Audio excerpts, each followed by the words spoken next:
Hey, and we're live. Hey, everybody. You saw the thumbnail, you saw the title, you know what we're doing today. Due to all of the OGL nonsense that's been going around, hey, Luke and Alex, glad to have both of you in here today. Looking forward to this. We are going to be designing a new tabletop role-playing game. I did a little bit of design work already. I had this idea, I don't know, only a couple days ago. I just called it D13 just to like slap a name on it so I could have something. And Stover's here. Oh man, we got a great crowd already. Originally I was like, ooh, I want to use D12s. That'd be super cool.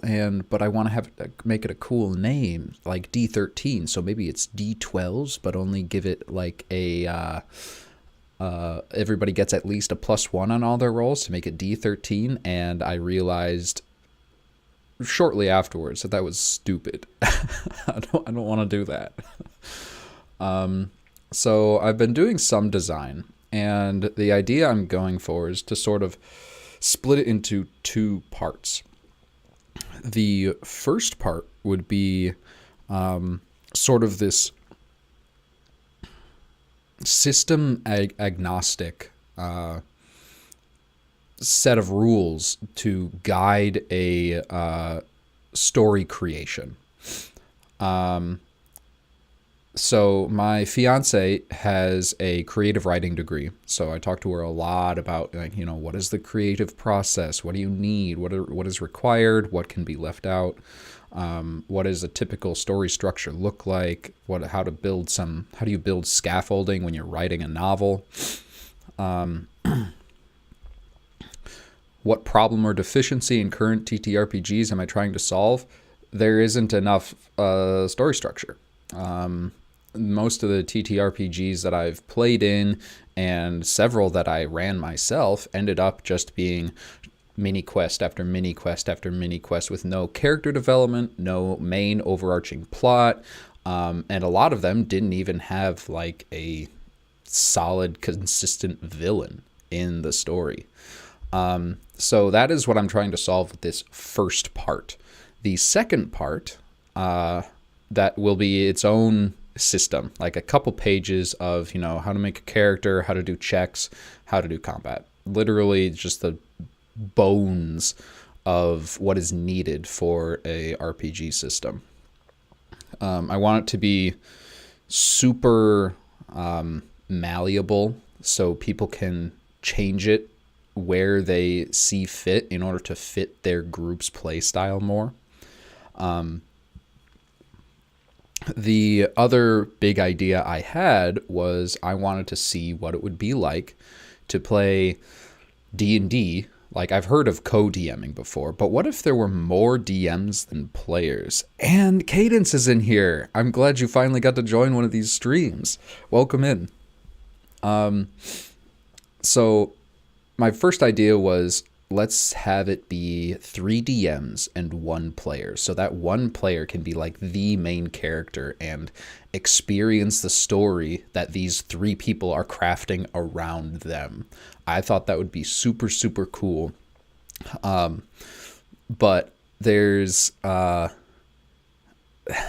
found it, like, I haven't tried it yet. One of these days I want to do that just like with D&D or some other existing system to see if that's viable or not. So for now, in order to make that still an option, the rules I've put together are basically, in general, there's going to be multiple DMs and multiple players. And each DM will have their own creative role.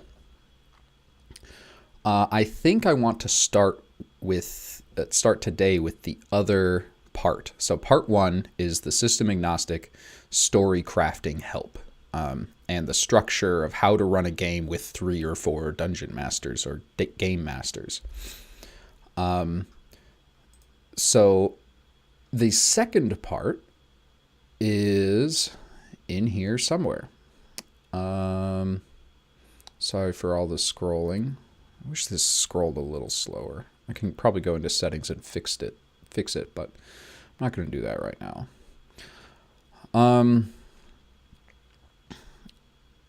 So the first thing I wanted to do is, from a character standpoint, I want to write the rules from a player standpoint. Most of the systems that I look at have, chapter 1 is how to run the game. In this case, I want chapter 1 to be the first thing you need to do, and that is create a character. I want to use the ability score systems. Actually, let's look through the chat a bit. Luke, you like the idea of this kind of GM player balance in more of a tight-knit group of friends? Yeah. Especially if it would make the relationship between the players stronger, I think, if they all collaborated more on the story and world itself. Like, I understand, and I've been parts of the, you play an RPG with a couple of random people, and by the end of it, you are all like really good friends. That's actually happening to me right now with the Pathfinder campaign that I'm on, that is streamed on Mistress Winter's Court. We just Monday, we just ran through session 5, and I've never met any of these people that I'm playing with outside of the game before, and I just feel like I'm super close with them because of this story that we're creating together. And part of the reason that is a thing, hey, Fred's in here too, amazing, welcome in, Fred. How to RPG is an excellent channel. They're doing a lot of streams just talking about random stuff. Right now they're doing painting and talking about, roleplay games. So if you see How to RPG is live, go check out their stream, engage in the chat. Fred's super cool, and right now it's him and his brother doing streams together. But back to this game, the connection between the people would be even stronger. It gets even stronger when everybody's collaborating into the making one thing. In most cases, it's the story, but in this case, it would be the story and the world. And with multiple people running it and only a few people playing in it, I think that connection would be even more strengthened.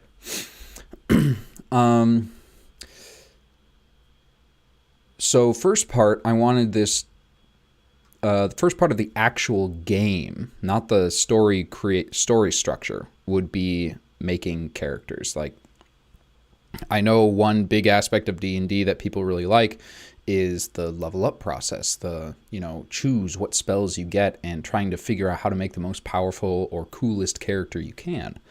And I want this to have a little bit of that, but not as much as D&D does.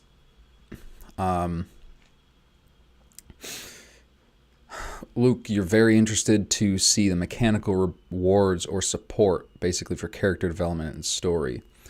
In the past, you have viewed that as more of a measure of player and DM quality at times. Yeah.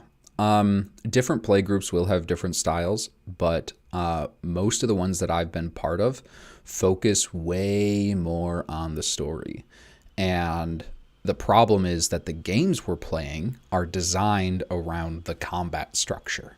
So I want to make something that's more story oriented and roleplay oriented, just because that's what most of the games I see are based around. Like, there's way more talking and character and role playing and describing scenes than there is rolling dice and calculating damage.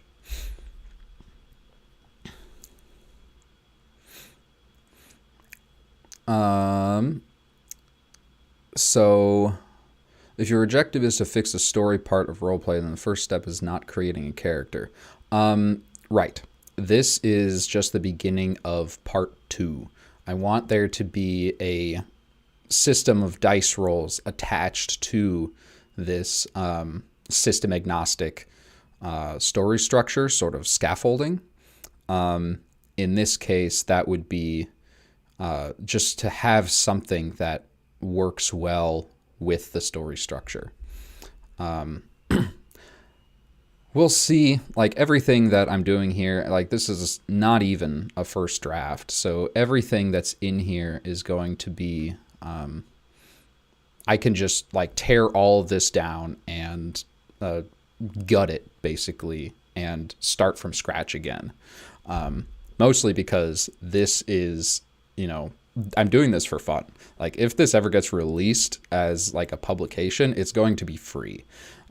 I don't need my name or credit attached to this. I mean, it'd be nice, but I'm doing this because I think it's fun to do. So let's start with the actual story structure.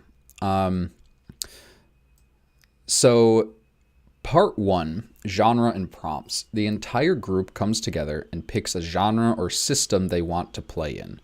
So you're going to pick a genre like high fantasy, low fantasy, cyberpunk, folk horror, cosmic horror. And there are a lot of systems that do those like really, really well. Like Call of Cthulhu is a very, even in the name, it's very obviously cosmic horror.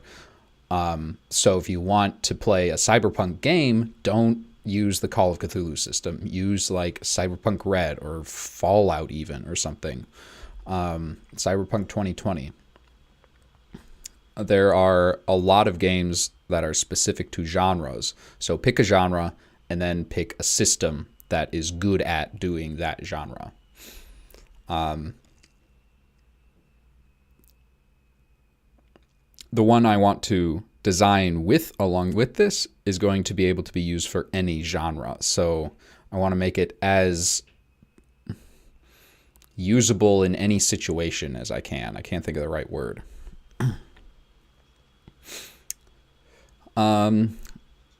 Is the character not the lens? Is the character or not? Isn't the character the lens through which you observe the story? Not always. In RPGs, yes, definitely, especially if you're a player. But this is going to be mostly people running the game. So I think we need to be able to look at the story itself through multiple lenses. Luke, for you, you met your handful of best friends over the years this way, and the heart of the roleplay is simple social interaction with one another. Yeah, it's so heartwarming. It's why I got into this sort of thing in the first place. Originally I wanted to play D&D because like you make a character and you can make any decision you want in this world. It's not like a video game where there's only a limited number of things you can do. It is as far as your imagination can go. That's why I originally played, but the reason I'm still playing today is because of the relationships that it's helped me build and the skills that it's helped me develop.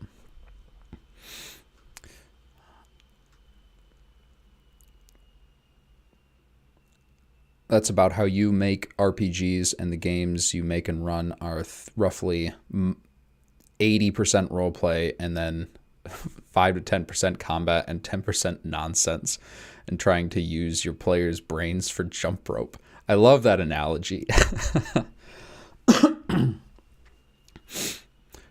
So would all the GMs have multiple NPCs, or is that one GM's job while another's job is combat?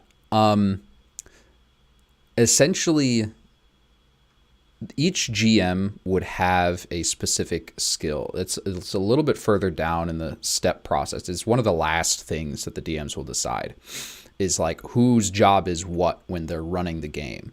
And I'm going to need your help eventually when we actually get to this. Oh, Constructed Chaos is here too. Awesome. What's up, Alex? Yes, I'm joining the fray in trying to create my own system. We'll see how it goes. I'm having a good time, and that's what matters. Oh, yes. Yeah, go say hi to Chris for me, Fred. Be happy to talk to him in one of these roundtables when they get restarted. Let's see. So the 3 roles I have right now for the several DMs or GMs that will be running the game will be one person is in charge of NPCs, and that's the person that's best at improv and talking in character. The new OGL article looks like good news. I haven't yet. I saw that it was up as I was getting ready for this stream, and I'm like, okay, I have 10 minutes. I'm not going to read this right now or I won't be able to concentrate. But I did see some like, ooh, maybe good things. But I'll check that out between now and our charity stream tonight. So the first GM's job is going to be NPCs. So that's the person that's going to design the NPCs, talk in character for them, and interact with the party's characters. Another one is their job would be description. This would be so they set up the actual battle maps, they plan cities if they want to, and they, set maybe the weather. They describe the weather, how it feels, how it smells. And the other one is going to be technicalities. They are going to be the DM that keeps track of the rules and keeps the story flowing in the correct direction. So they're the one that's going to be like, okay, this is the next story point. Let's move here.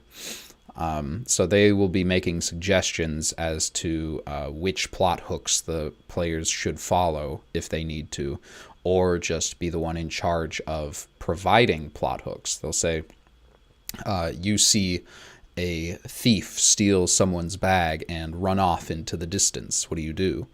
And then the person describing it will then have to backtrack, invent the scene in their head, and then start describing how that chase is going to go. Luke, your main question would be how well this would work with one or more DMs having highly improvisational style in general, not just NPCs, but story and everything.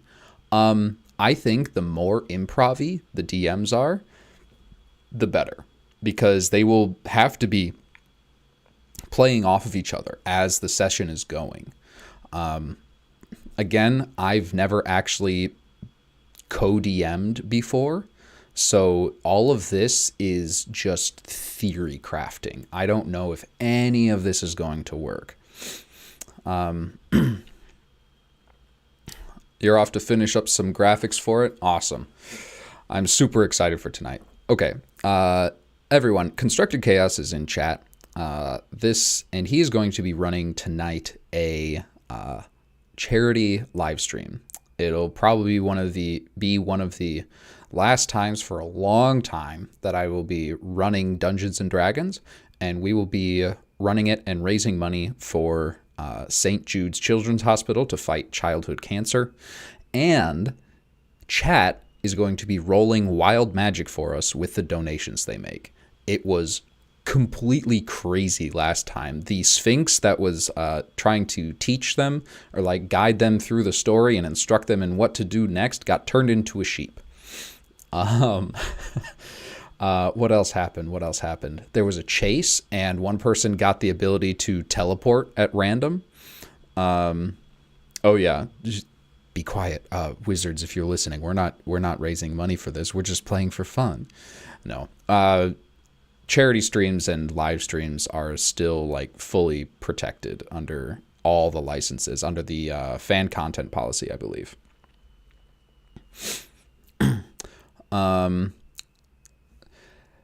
Yeah, so tonight's live stream is going to be more chaos, and there is going to be a stretch goal where my fiance is going to run in here and slap a pie in my face if we raise enough money.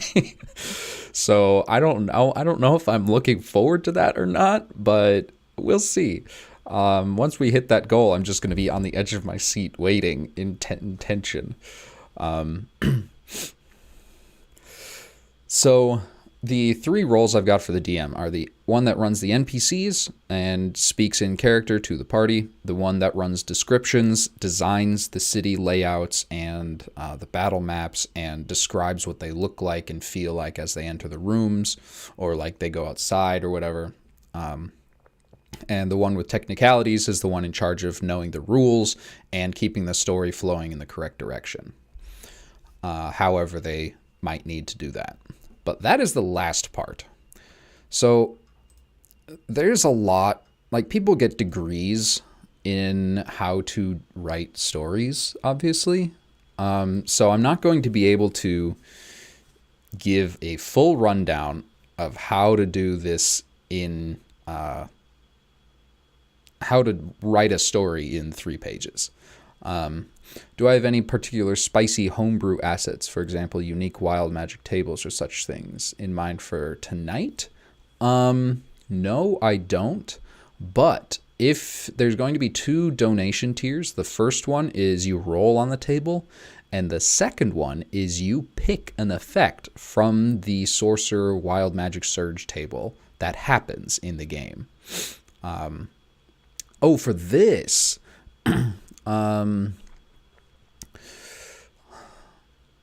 No, I don't have any. Well, I mean, this is all going to be homebrew, right? I'm literally writing an entire RPG. So for wild magic tables, I honestly don't know how I'm going to put magic in the game yet. I'm going to at some point. I just haven't reached that part. I think the more chaos this is, the better, because this is going to be sort of like just how I'm building it right now is going to be very, very improv based. So the people running the game should be able to bounce off of each other and react to like random sudden events that completely change the direction the story is going. And I'm going to have to figure out a way to figure out like tips to give for instructions in balancing chaos with staying on track for the story. Now, I keep mentioning this actual story structure, this scaffolding that it will be built on.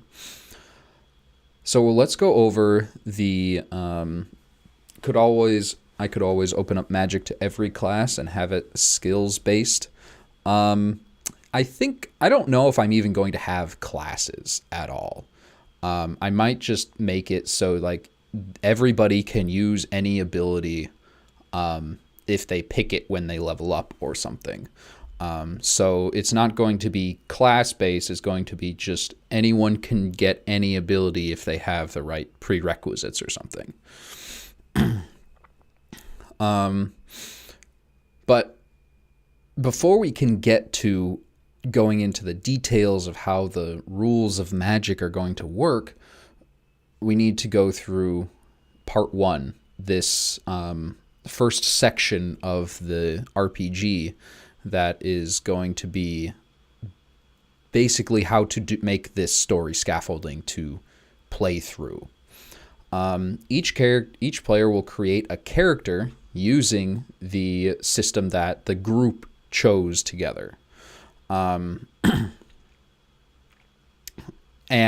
once they have their character, each player is going to write about 3 questions or prompts about their character that they don't know the answer to. Like, so a character, I don't know who my parents are, or I don't know where I was born, or I don't know why I have the magical abilities I do, or I don't know who the voice in my head is. Stuff like that. And these will work as prompts for the game masters later. Then they'll do 1 or 2 questions or prompts about the world that they don't know the answer to. Like, I don't know, like, what is the society that I grew up in? What is, like, how does the law work here? Like, who's the policing force? Why are these 2 countries at war? Stuff like that. So when I create a character, I always like try to weave it into the world as much as possible. And in this case, that is switched. The world is going to be weaved into the characters because the characters are the first thing that's built. There's no world yet. Their character should also have a goal or motivation, like revenge or redemption, or finding a lost loved one, or discovering an ancient secret that they were told about, stuff like that. So once they have their characters and their prompts, the players leave. They are not a part of the world building or story structure process because, spoilers. Need a drink of water, so I stopped coughing at you guys.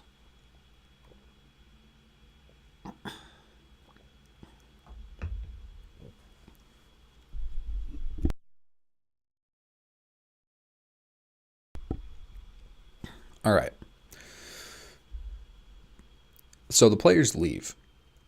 The multiple game masters sit around and they are going to take these prompts that are provided by the players and they are going to generate as many ideas for this story as they can. These could be plot points, places, NPCs, organizations, themes for the story, anything that can be used in this game as the story itself. So you could even just invent villains on the fly, but these are just going to be like, a couple words and then move on to the next idea. And they're going to do this until they can't think of any more ideas. And the ideas don't actually have to come from the prompts that the players provided. Like if they see something missing, like, oh my God, there's no questions about setting. We're going to write down a couple settings real quick. Once all the ideas are written down, like there might be, 100 to go through at this point. They take all of their ideas and they pass it on to the GM next to them. And they receive one from the GM on the other side. Then they're going to rate all of the other GM's ideas on a scale of 1 to 5. Just read it and write a number. Read it, write a number. Just real quick, go as fast as you can through this. And they'll do that until every GM has rated every idea and the original author of those ideas have them right back in front of them. Then they're going to sort them by the highest rated ones. And they're going to discuss. Being a highest rated idea means that everybody around the table enjoys it, thinks it's a good idea, and wants to play it. So they're going to take the good ones and they're going to put them in the middle, or however you want to organize it, and they're going to start using these ideas to construct the story. During this process, you're going to be building onto these ideas, taking away from them, changing them slightly throughout the entire building process. One thing that I'm questioning, and I want your opinion on, is whether or not there should be an overarching theme, like, actually this is not what a theme is. So a story theme would be like, this is a story about redemption. This is a story about revenge. This is a story about self-development. This is a story about the love between family or between two people, like romantic love. Would a RPG benefit from having that theme while this story structure is being created? I know that it is required for like novels and short stories and stuff like that, but I don't know if it would help at all when there's more than one author of the story and the story is just being played through instead of written. So should there be a theme or nah?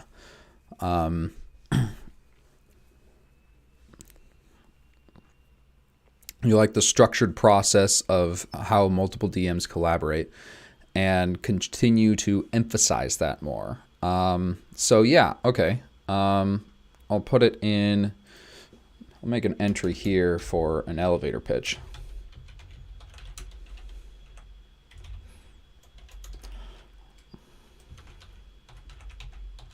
Multiple GMs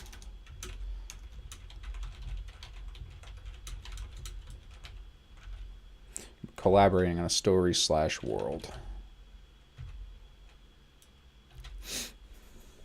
Yeah, I do like that. I really, that's one of the things I'm going for. So I think putting that at the forefront of what this is would be important for, telling people about, this is what it is.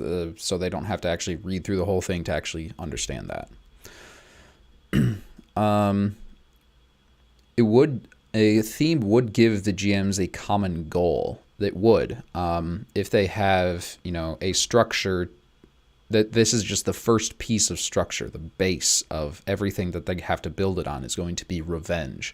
So keeping that in mind, we'll make a session 0 where the player's family is killed off, and the whole rest of it is going to be like this group of people finding the people that killed all their families or whatever. In fact, that is a unique enough offering that I think it should be pretty central to what you're doing overall with this. Yes, the whole collaboration thing with multiple GMs is the main idea behind this RPG that we're building. You can give more structure to a player brew. If everyone who participates loves to brew and are in an RPG that supports that, yes, I do have tinfoil hat land. So I think just brewing a story and a world is entirely different from homebrewing, like, your own monster stat blocks like I've done before, or your own subclasses. Yeah, that is great. And you can do that, but I think it's even more fun and actually easier to help write a story, to homebrew this world together. So this is for people that enjoy Brewtopia forever. This will be for people that enjoy doing that sort of thing for sure.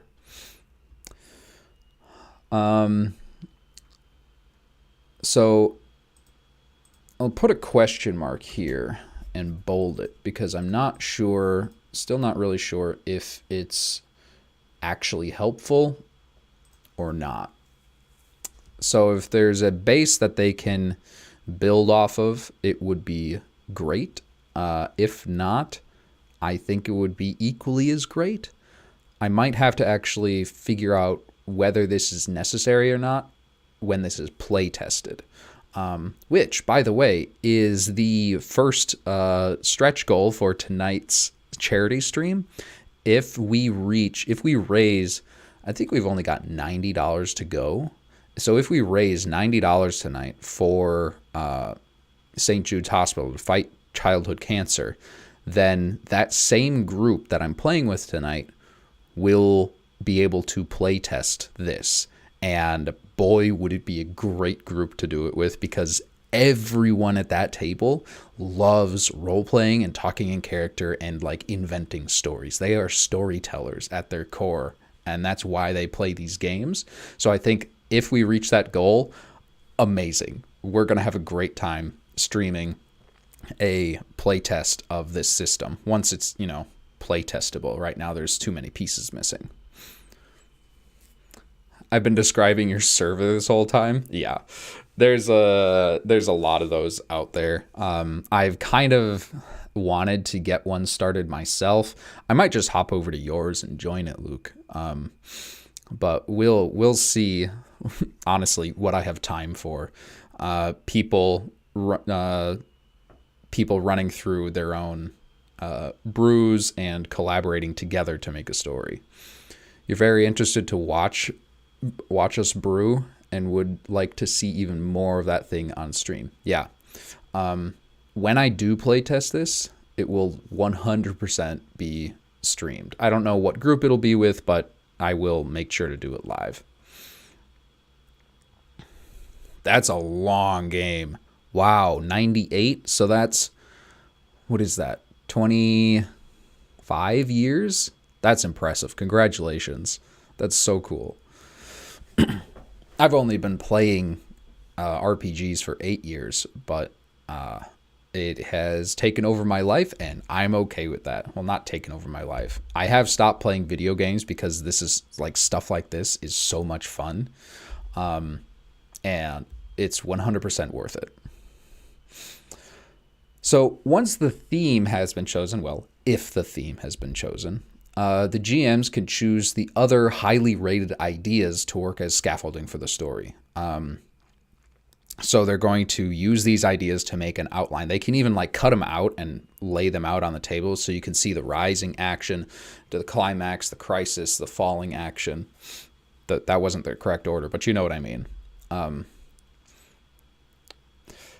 So you use these ideas to say, okay, this is an event, and here's the setting for that event, and this will be these will happen.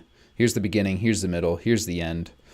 And once they create this story structure, then they will have the general plot idea, and they will, I don't know, take a picture of it, write it down, and they will have decided the solid story structure for the campaign, maybe a single game. This is probably not going to work as a one-shot. It would take like all day, which is something I want to do but never have.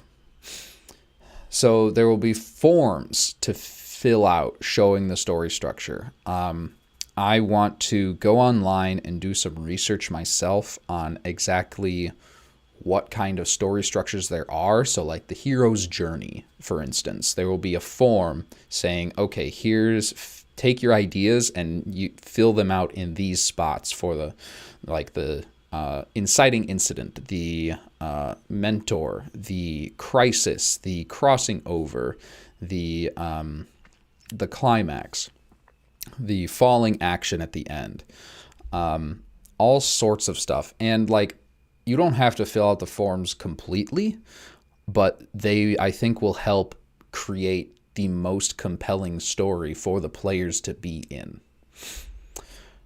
What if you made an RPG that explicitly offered brainstorming and brewing sessions on a semi-regular basis? The problem with that would be it would create too much content. Like, there would be too much cool content and there would be not enough time to play through it. So, I mean, at one point you have to stop brainstorming and actually put these into practice. So I don't know if it like brainstorming constantly or like every other session would be a good idea. I don't know though. I can totally try it and we can see. I'll put it in my notes at the top and see if we can work that in.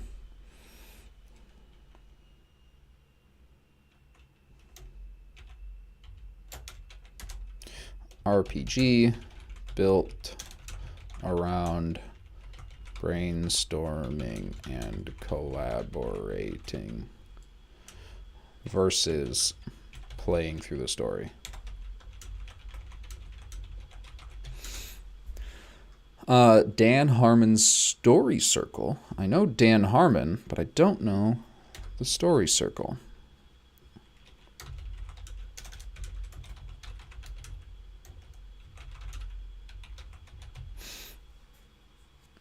I imagine it's something very similar to the hero's journey that was drilled into my skull in, middle school language arts. But I'll definitely take a peek at these two things and see. Bold them so I don't forget. We'll get back to better at things, use smaller dice. That's for the actual dice portion. This is the story structure. There's no dice yet. Let's see, where were we? Way down here. So yes, once the story structure itself has been built out,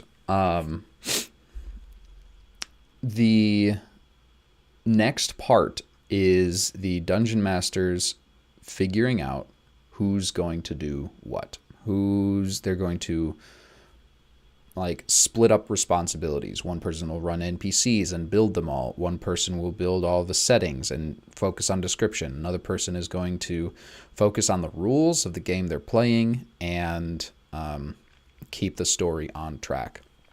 You could almost split those apart. One person like focusing on rules and one person keeping the story on track. But I think putting those two together would be ideal, because then that person, I don't think that would be a work overload. One person being responsible for both of those things. Because what if the players are excellent at staying on track and that's very clear hooks are being provided and they never leave? Then one of the DMs or the GMs, I gotta get used to that, saying GM instead of DM. I've only ever played D&D until like, I don't know, 2 years ago, 1 year ago. GMs, these 3 GMs, game masters. I think having the rules and keeping story on track would not overload one of the GMs. Though I also want to have more jobs available in case you wanted to run this with 4 GMs. If you wanted to get a little crazy. I also have been considering making it so that everyone is both GM and player. That would be more difficult and it would have to do a big overhaul. But it is still an option that's there in the back of my mind. If I have the most simple mechanical system possible without even defining things like abilities, I can leave frameworks for the players to fill in those margins. Yes, but I want to give a little bit more detail in there because I want this to appeal to a larger audience than just people that know how game balance works. Like, I want this to be able to be played by people who need that, game structure in order to tell these stories and play through it. If you get the right people together, then yeah, you can just throw all those rules out the window and you would have no problem making up your own. But I definitely want like character creation structure and, rules for when you attempt to do something difficult. How do you resolve that with dice? I do want to use dice. That is very important to me for some reason. Everything uses dice, and I feel like it's important. So next, that's the end of the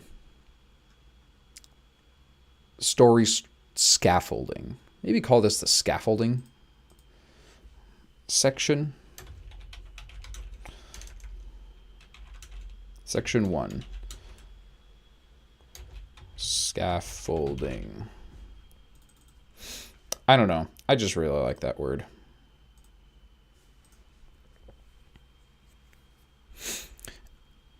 It does take a lot of experience to be comfortable with, knowing how things work well enough and doing it long enough in order to be able to make up your own on the fly and have it be okay or good.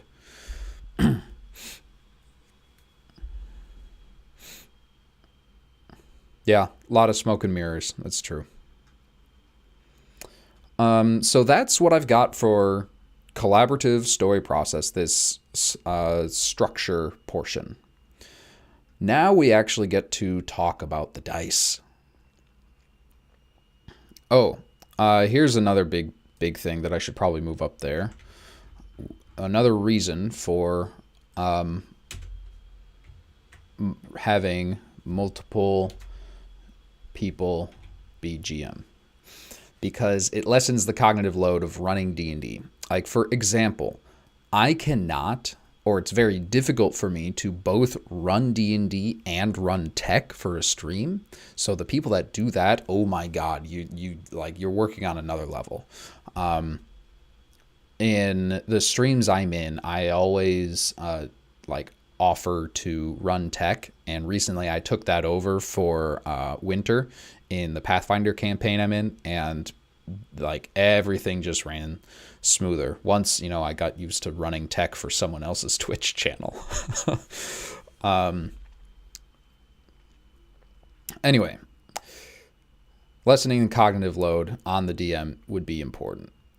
So we'll start off with a blank slate here. I have a couple of ideas for character creation, combat rules, combat/skills rules. So what have we said already? We've said, lessening the load, elevator pitch. It's a huge workload for there to be only one person running the entire world. Like, just think about it. You have to tell the people exactly what happens when they try to do stuff every time, and you're constantly doing stuff. Like, the DM doesn't really have time for breaks unless the players start role-playing at each other. That's why it's one of my favorite things, is I want there to be more breaks than just when the players are going off in character. Let's see. Okay, couple things. First off, there are a lot of systems that use a roll under kind of thing. So, question we'll have to answer is, do we want to have low dice rolls be good or high dice rolls be good?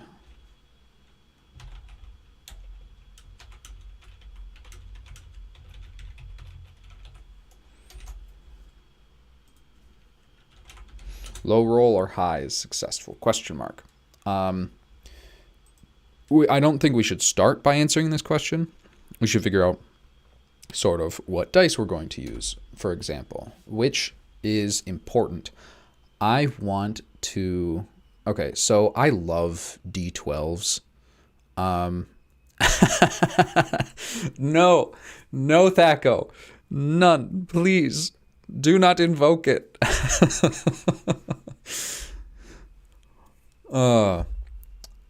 So low roll, high roll is successful.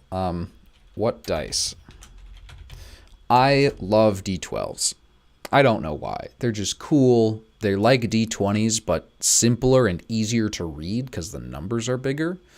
And I also noticed a really cool attribute about a normal dice set. You've got a D4, a D6, a D8, a D10, and a D12. Every single one of those goes up by 2.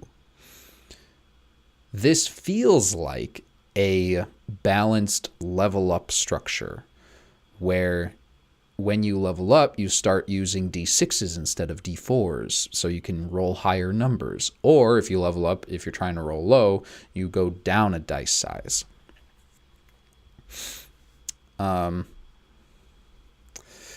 Yeah, I'm still in between low roll or high roll. I don't know how I want to make that decision, what I want to prioritize. Well, I want to prioritize fun, but fun for who? What kind of person is going to be playing this?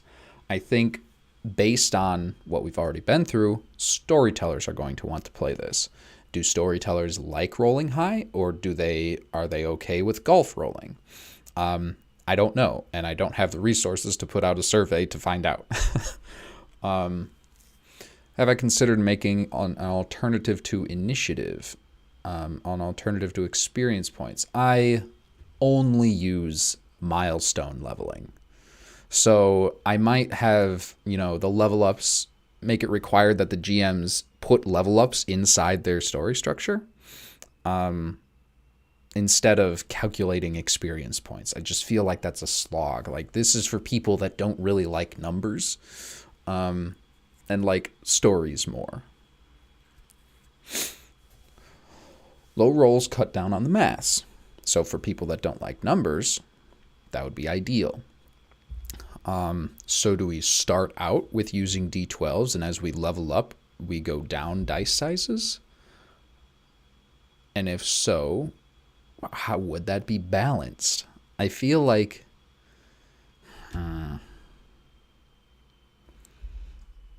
I'm writing this down.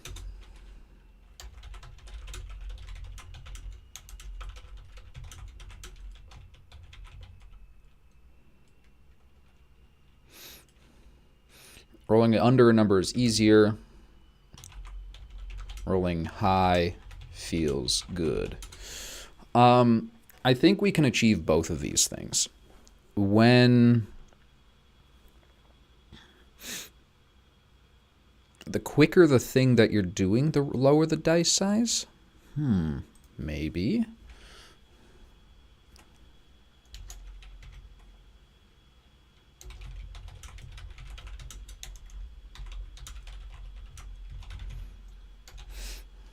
Or action speed changes dice size depending on whether we're going to go high or low.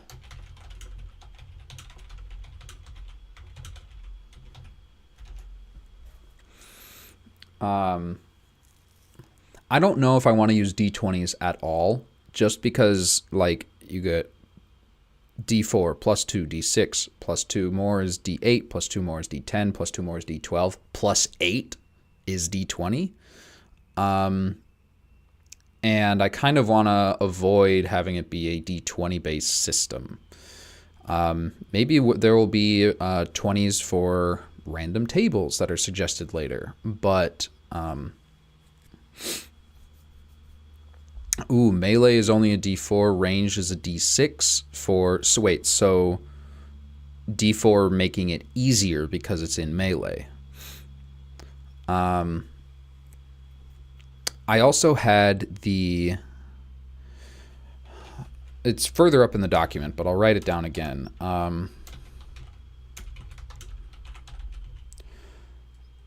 Attack rolls versus AC. We'll just call it AC for now, because everyone knows what that is.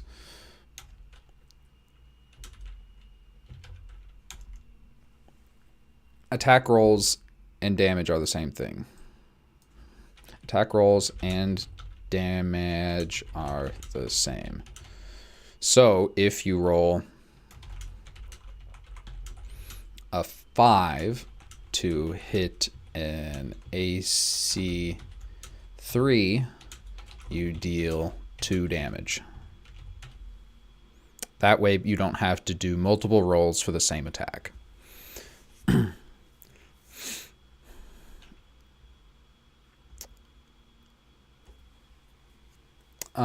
Could dispense with the concept of HP entirely. I might do that. Just say you have maybe, I don't know, HP is just so familiar to most people. Without HP, there are a couple ways you could determine what sort of how health is working. Like, I'm learning a system right now called Easy D6 that uses strikes. 3 strikes and you're dead.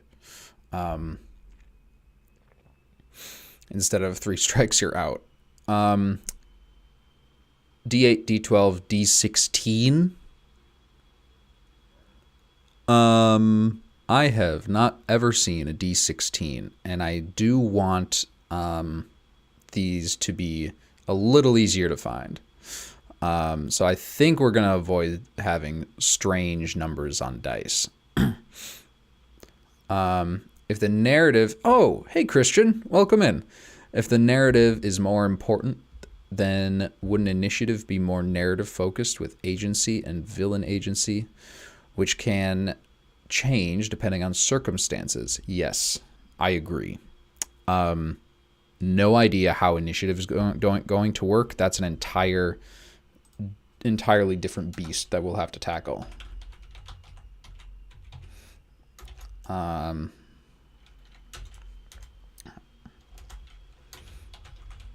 Story/situation focused. And I will also want it to be simple.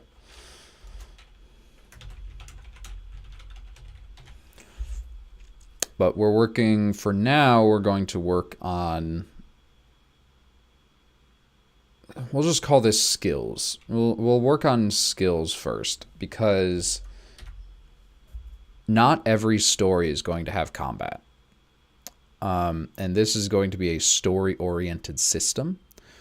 So, no, I don't know Everyone is John. I am looking for games now. Is that what that is? Injuries, status effects, and death.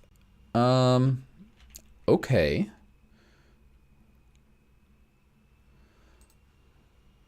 Huh. So we would have a list of possible injuries. All right, I need to organize this better. Combat.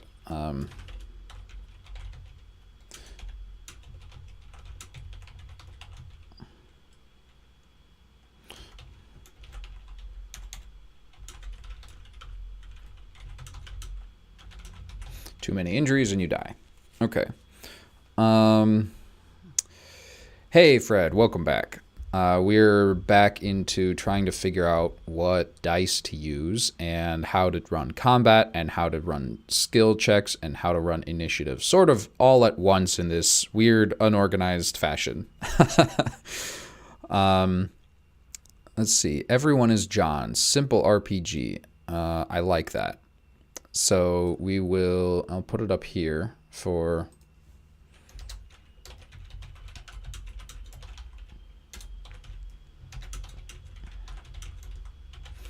So I'll look up that later. Let's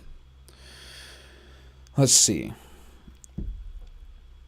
I have points that you can spend to take over the character. Actually, that's something that I was going to look at for the dungeon master sort of things.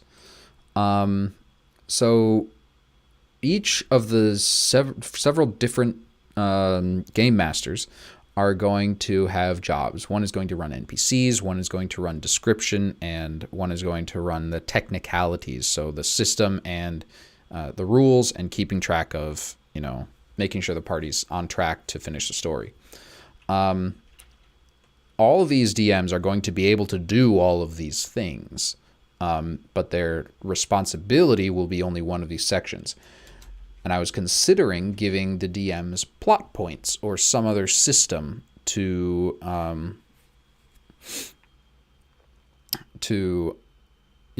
say if the description-based one says, oh, it'd be really cool if this sort of NPC just showed up, they can spend a plot point to play that NPC. So they take over each other's roles temporarily.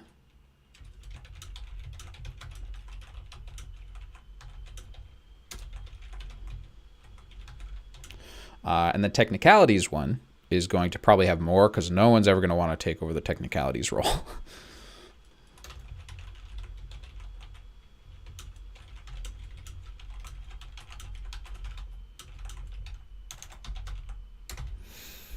Anyway, that's just another thing to throw on there.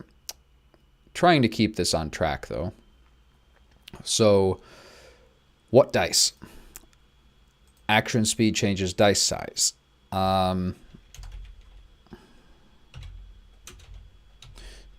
D4, D6, D8,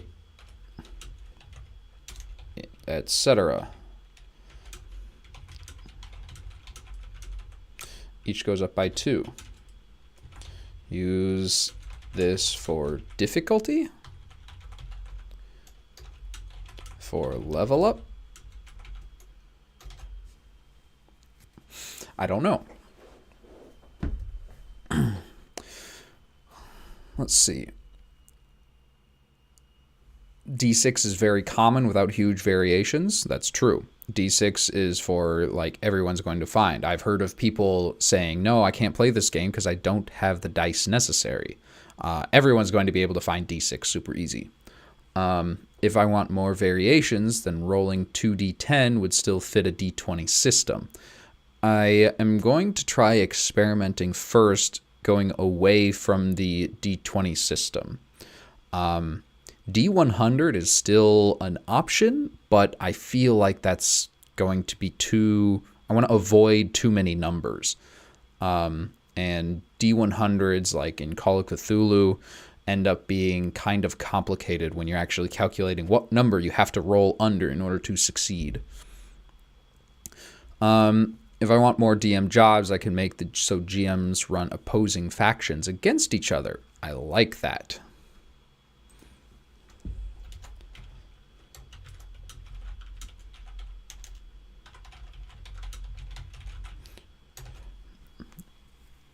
Maybe as a suggestion, like a little side block of text in the final publication. Let's see. Could spend a plot point to give your story plot armor. Say, no, this person doesn't die.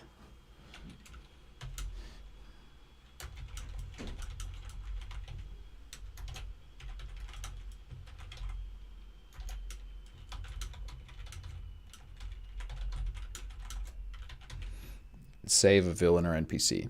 That could be fun. Depending on the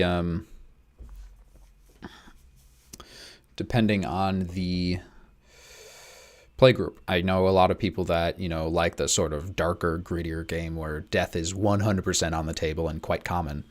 The plot points can be a central character resource.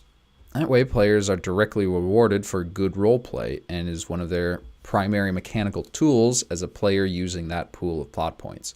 And you can reward plot points. In this case, the plot points just have are for like the GMs only. Hey Hugo, thanks for hanging out with us. You had a good nap, I hope. So the plot points are for the GMs, not the players right now. I do like the idea of having, a pool of dice, sort of like the Fallout RPG system has, that I'm playing in on Cybernation Uncensored on every other Saturday night. So I think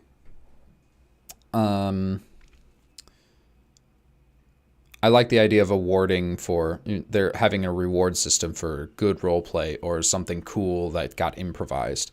I think having an actual system in place for that's cool and good.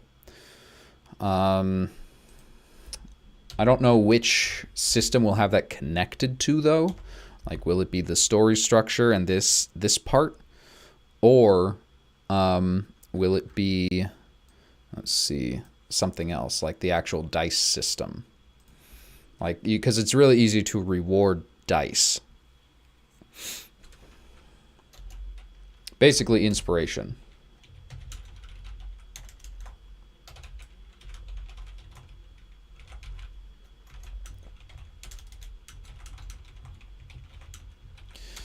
Add inspiration or reward system for good RP / improv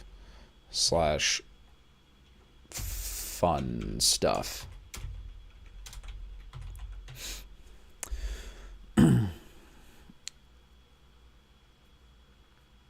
Oh, Fred has to go again. That's right. Fred has another mini painting stream today. If I remember, you in the chat, please help me remember. I can go raid Fred when we're done here, and I really want to. I haven't actually tried raiding on YouTube, or at all, because I don't have Twitch, or I don't stream on Twitch. But I always forget to do that. So when we're wrapping up in around an hour or two, please help me remember to go raid Fred's paint stream, because just hanging out there is a grand old time. Let's see. Yes, we did read each other's minds about inspiration. It's literally exactly how I use it. Usually I have players award inspiration to each other because I always forget. I'm super, super forgetful. Let's see.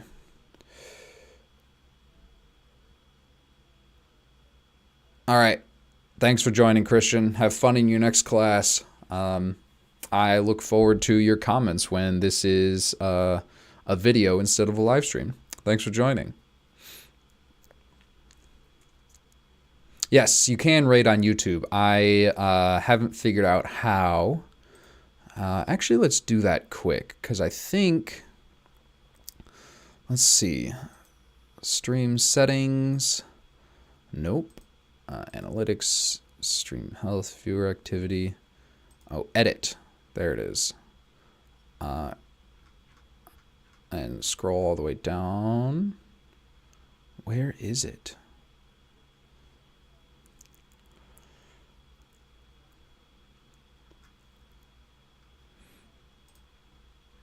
There it is. Customization.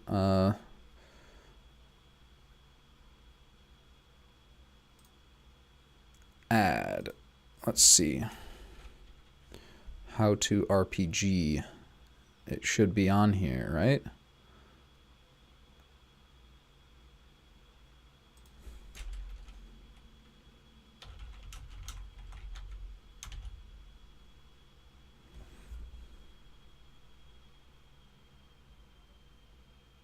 Yes, there it is.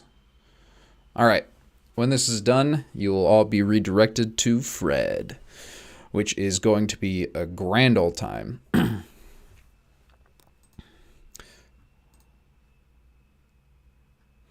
Okay, back to the task at hand. There could potentially be a mechanical reward for GMs? Huh. Reward for GMs, question mark.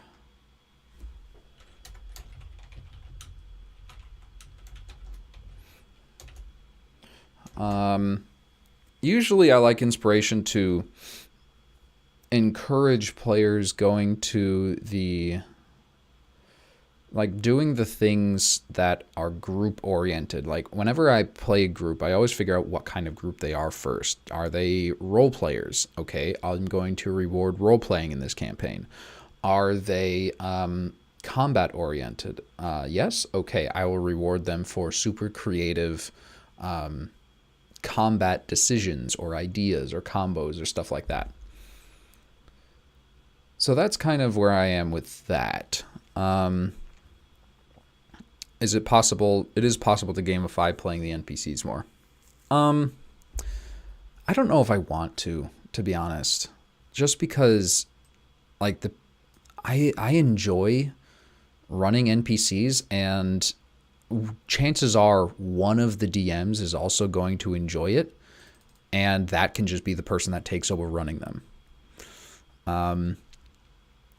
Before we get too deep into the reward system, we gotta figure out what reward, blah, blah, blah, blah, what rewards could look like. Like what dice are going to be used in the system. We gotta make some sort of decision, right? Are there going to be characters? Okay. So characters / classes.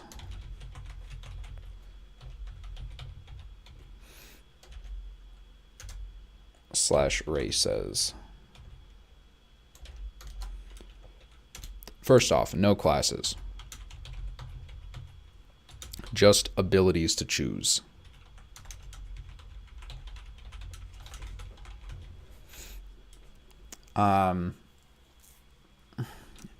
Maybe each race has one ability. Unique ability. Like maybe there's a race that can breathe water and swim good. Maybe there's a race that can, let's see in the dark. That's classic.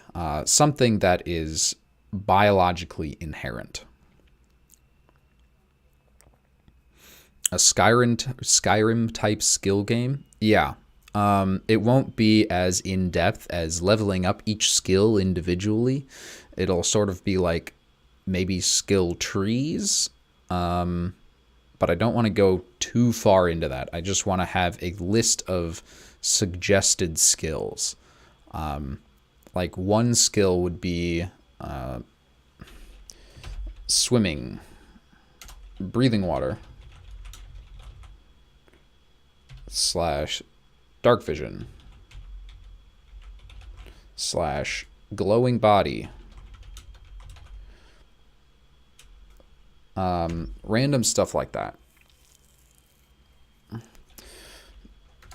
And each character will have 2 abilities based on whatever.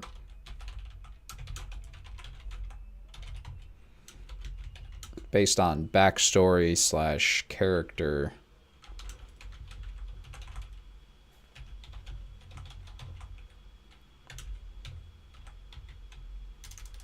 / personality, etc. Do you think that there could be...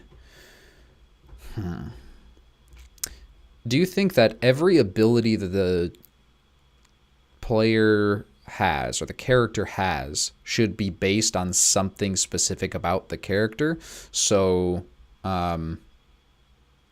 if your background is I am a merchant, then the ability that all merchants have is, I don't know, glibness, being able to talk people and get good deals and stuff. And nobody but a merchant can get that ability. Or do you want it to, should it be like looser, like other things, other people can have that ability and merchant doesn't actually give you anything? What if there was simply a pool of racial traits they could choose from when making a character? Huh. Maybe.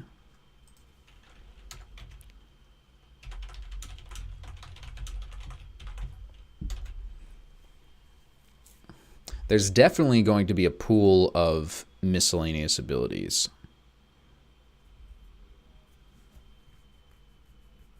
Skills, picking up skills from NPC.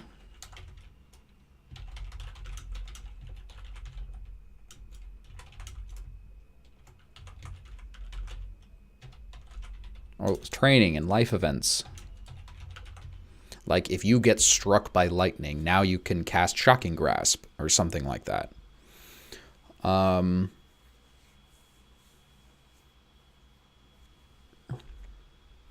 Let's say there were all kinds of skills and you progressed mechanically in them directly through roleplay. That would be difficult to write, I think. It's a challenge I'm up to, but still difficult. Perhaps your background informs your skills. If a lawyer would have that skill, so do you. Okay, so let's do this. Let's have it so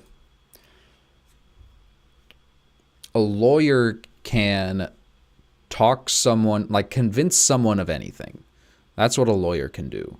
But it's not, and if you are a lawyer, you automatically have that skill. Like it's required to have that background. But other people can also do that without being a lawyer. So being a lawyer would just give you that skill for free. But it wouldn't be unique to lawyers only.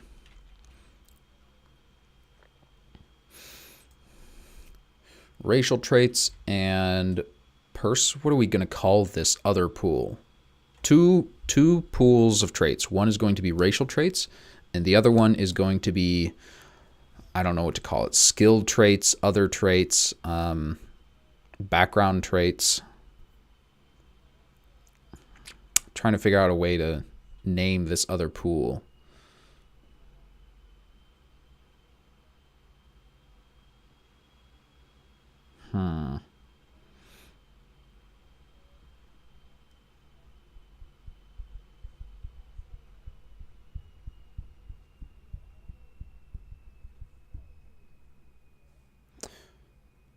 Dragon Master. Hey, good to see you, Red Leader. That's what it is from now on, guys. It's Dragon Master. It's not Dungeon Master. Let's see. Looking for a pool of racial traits and a pool of non-racial traits. I don't want to call it that. Also, we can't use the word race. I want to change that to ancestry.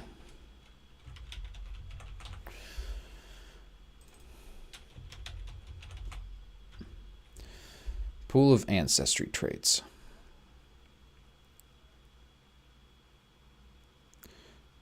Traits and talents. I like it. Traits, something that is biologically inherent, and talents are something that you develop. I like it. I like that. Pool of traits.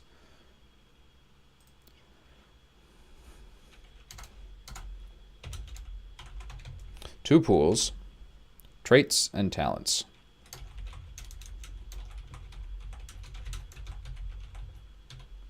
Brilliant.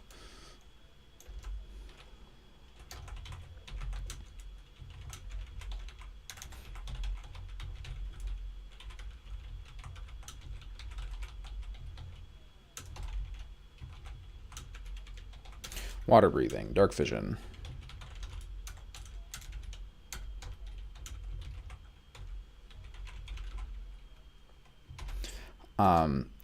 Talents are learned / trained abilities.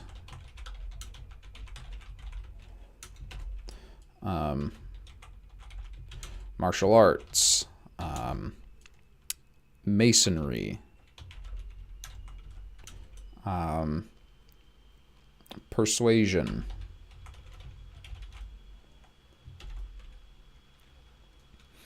And I think there could be some overlap once magic gets involved, because I'm thinking I almost wrote down magic resistance as a biologically inherent, as magic resistance as a trait, but that could also be a talent as it is like trained, and you could actually train yourself up to be resistant to magic, but you could also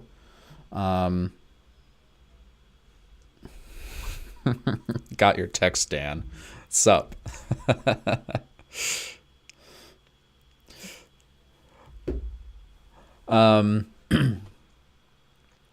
So magic resistance, would that be a biologically inherent trait? Would it be a talent, or could it be both?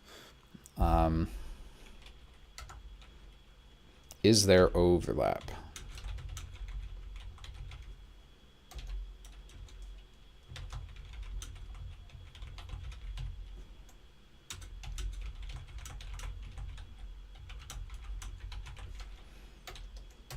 Trait or talent or both?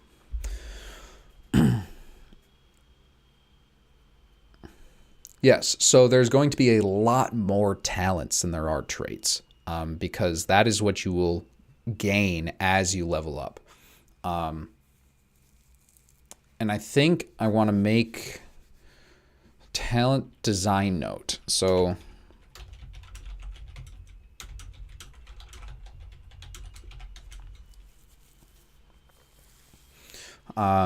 you gain talents as you level up, and I don't know if I want to make them skill trees or increase the numbers, like upcasting a spell.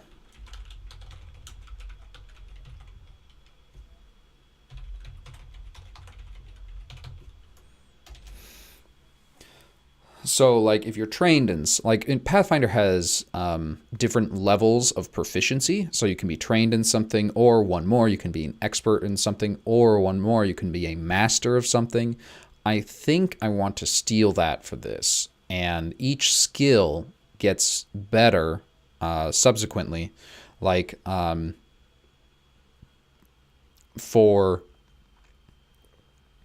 let's use persuasion as an example. So for persuasion,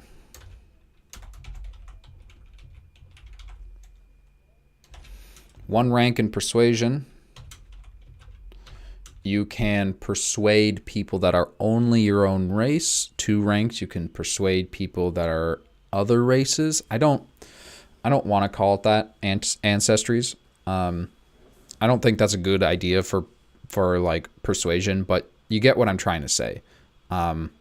Each trait becomes more effective the more ranks you put into it.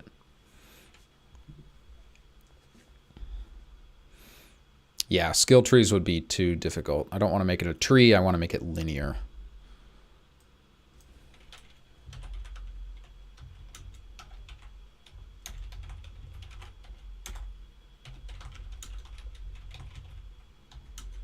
3 or 4 ranks max in each trait talent.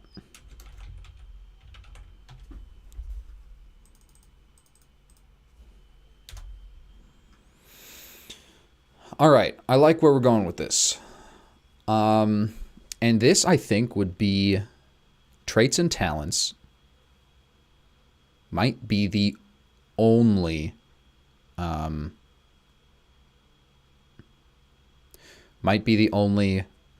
pieces of character creation.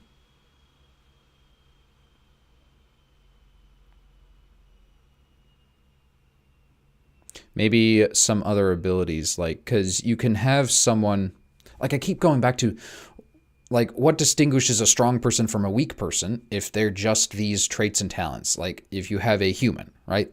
And there's just one, and the only thing you have are traits and talents, then there's no way to rank how strong a child is versus how strong a bodybuilder is. Unless the bodybuilder needs that talent, or how strong a child is versus how strong a fully grown adult is.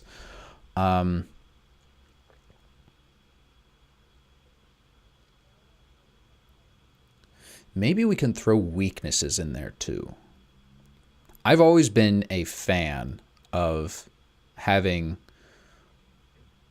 rolling low on the stats, role-playing someone who has low intelligence, low dex, low strength. I always loved that. Just like the flaws in a character make them feel so much more real.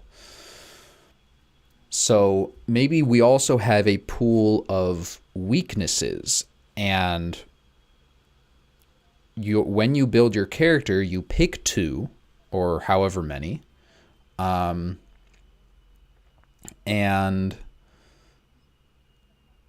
yeah, so you pick 2, and that sticks with you for the entire character. Like, there's no way to change it. So your weakness, like, everybody has the same amount of strength, but if you're a child, maybe your weakness is naive and weak, like physically weak. Like, you can't move this rock because you have the weak trait, or the weakness.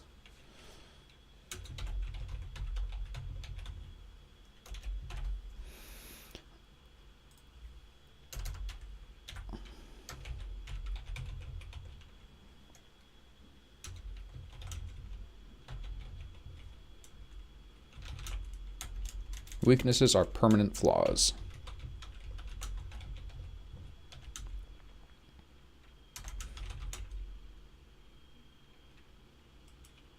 And maybe one of the talents could be remove a weakness.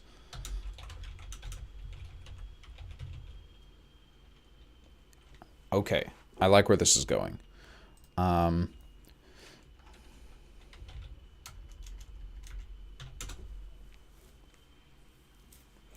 Okay, I think flaws is better. You're right.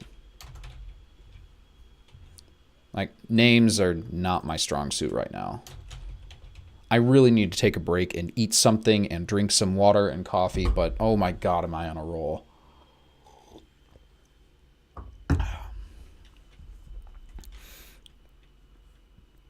Okay. So, flaws are permanent flaws. Yep. Are permanent.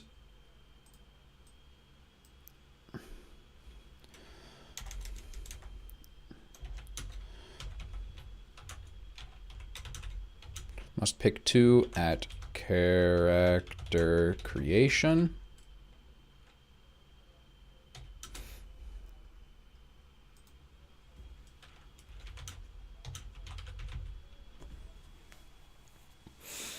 I say remove a weakness at 2 ranks because I don't want it to just happen. Like, someone builds a character and then immediately removes their 2 flaws with the first 2 talents that they get. So let's say you have to get rank 2 in remove a flaw in order to actually remove it.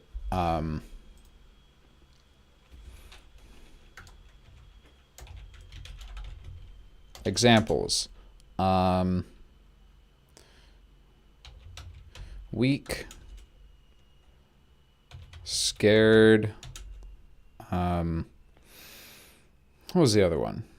We could actually go serious and say blind. Amputee. Short. No, that's dumb. That's not a flaw.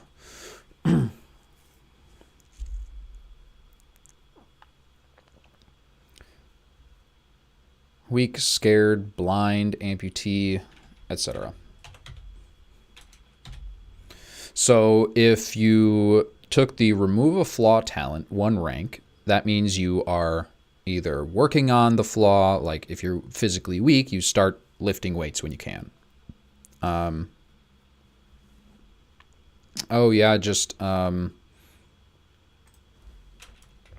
can't speak, cripple, deaf. And if you want to take a remove flaw, then the DMs, all 3 of them, can work together to figure out how this is going to happen. Is the character going to start lifting weights? Are they going to, if this is in a cyberpunk world, maybe you get an eye replacement with some, like a camera in your face or something like that.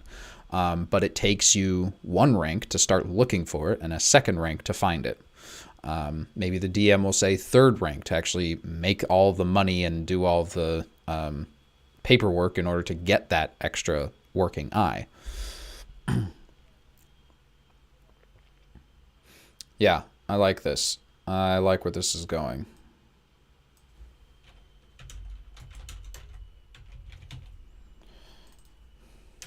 Talents, traits, and flaws. Okay. I'm very happy with where this is right now. But like I said, I need to step away from a second, clear my head, come back to this. Yeah, I like this character creation. Maybe when we come back, we can start talking about the actual combat rules and what dice we're actually going to use. I feel like this should have been decided early on, but maybe deciding it last is a good thing. Anyway, if you haven't yet, go stand up yourself, walk around, clear your head.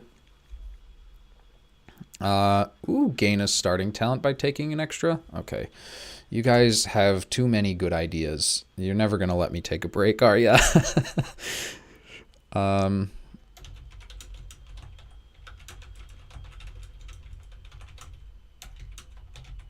Gain a talent by taking an extra flaw. Yeah, I like it. I like it. All right, perfect. I hope you're going to be around for the math then, Luke. I'll need it.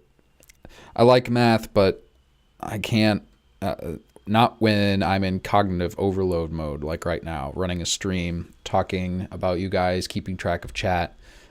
It's a lot of fun, but, you know, it's also a lot to keep track of.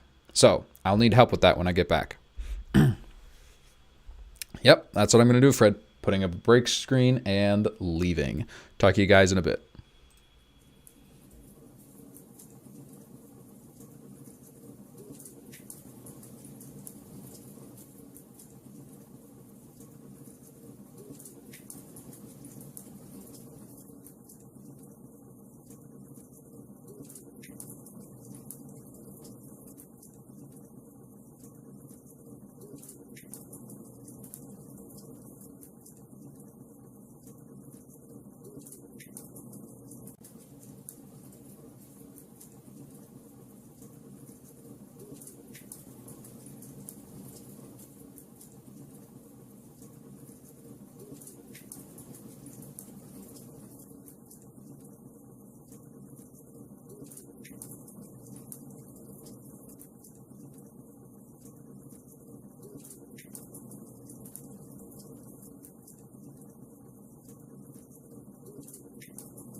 And we are back. Thanks for everyone who stuck around. Hope you sleep well, Cadence. For those of you that are not going to sleep and don't have class or work or anything, or even if you do and you're just listening to this in the background, welcome back. All right. So, math time. All right. So, I don't know why, but I am really in love with the idea of increasing and reducing the dice size for, maybe not for level up, but for difficulty or something like that. So, I don't know how that's going to work. If something is easy, I think we'll go with rolling low so that we minimize the math.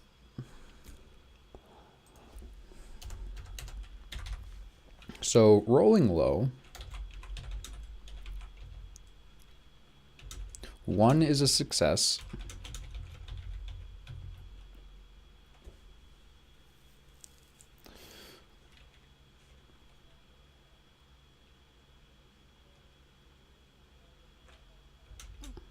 And the difficulty is determined by dice size. So if it's something extremely difficult, you're going to roll a D12. So the easier something is, it's going to be D4.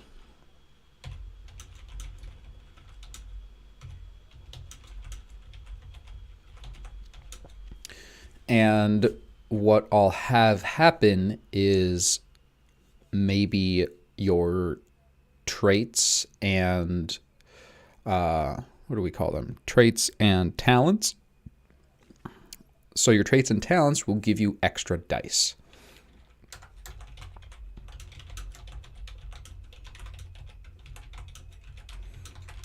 For certain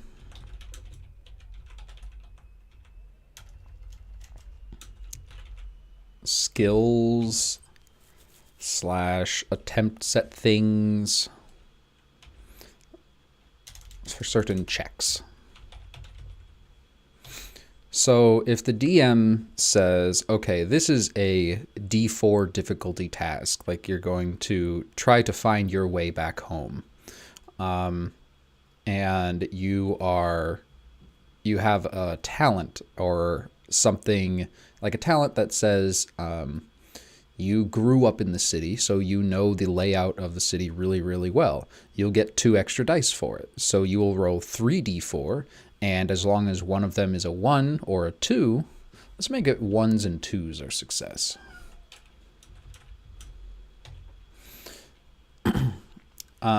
As long as they are a 1 or a 2, you will succeed.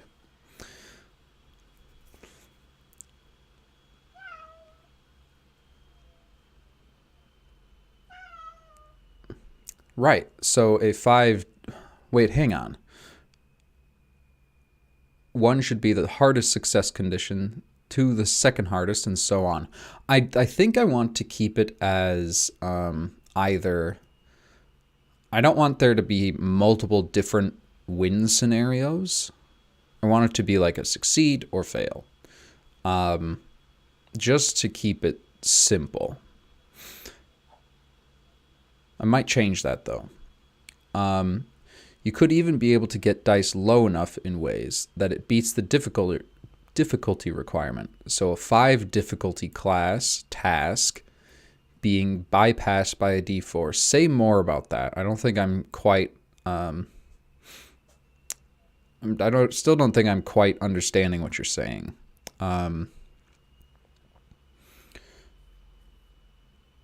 So you need a 1 in order to succeed on this, or a 1 or a 2 in order to succeed on this, or a 3 or lower to succeed on this.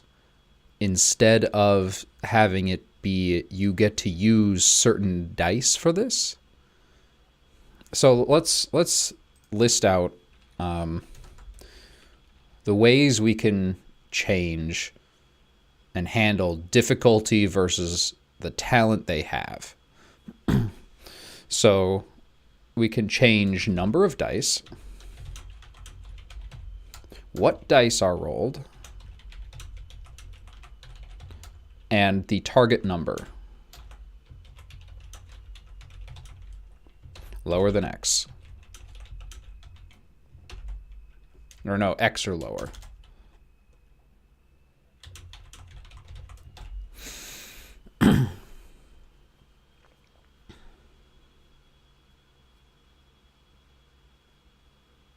So you did so well that you roll a D4 and that on a difficulty 5 action. What did you do well? That rolling the die is the check. You don't know if you've done well yet. In which case, you can just say that's an auto success. Like, I've done that plenty of times where, like, if a rogue is trying to stealth past someone that's sleeping, I say, no, don't roll. There's no way you're going to fuck this up. So you role played well, and the DM just says, okay, that's an auto success. We can put that in the suggestions for the rules, but I don't know if that should make the difficulty any different, or the skill they have, the character has, any different.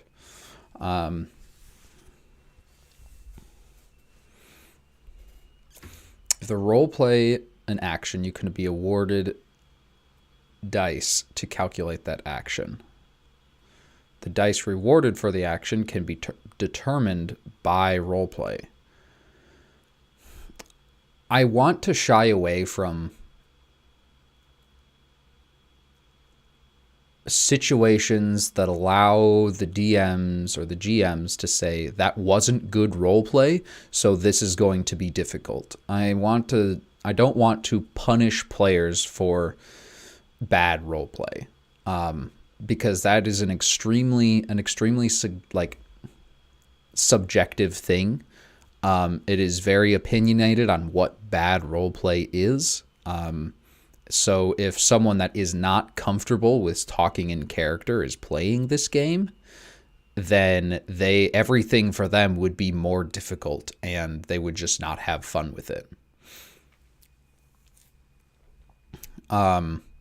So making it so only good roleplay should make a task easier. I think instead, good roleplay should award inspiration, or whatever we're going to call it, and allow you to roll extra dice. Yes, there are going to be scenarios that say,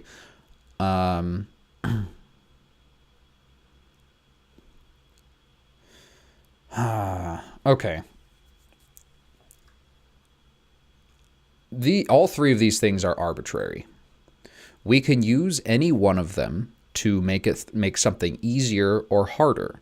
Every single one of them can be used to reward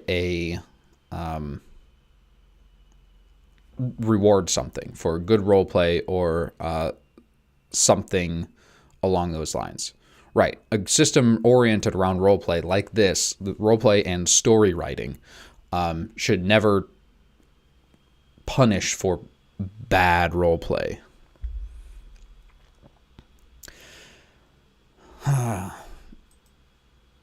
Honestly, let's just slap some numbers on here, and not numbers, like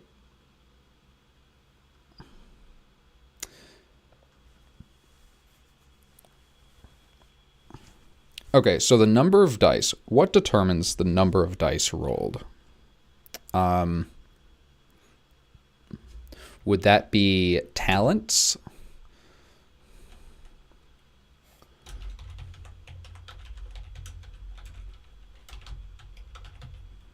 And traits?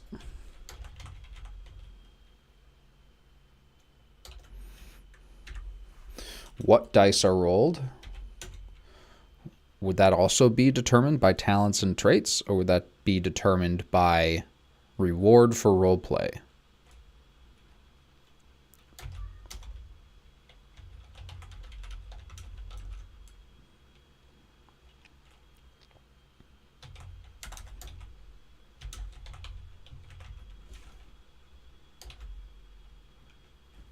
An effort pool.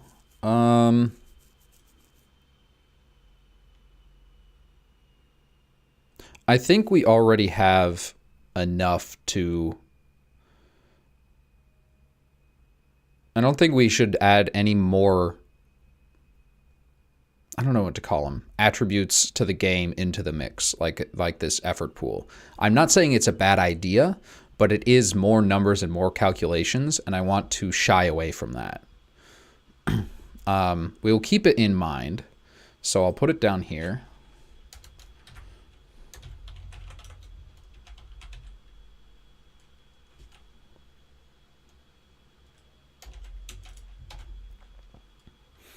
So you're saying an effort pool would be how hard the PC tries / how much energy they have.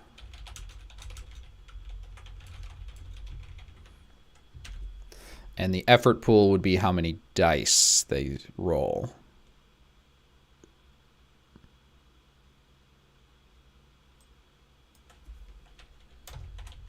We'll pull it in for now. I might remove it later if this needs to be simplified, but we'll use the effort pool. So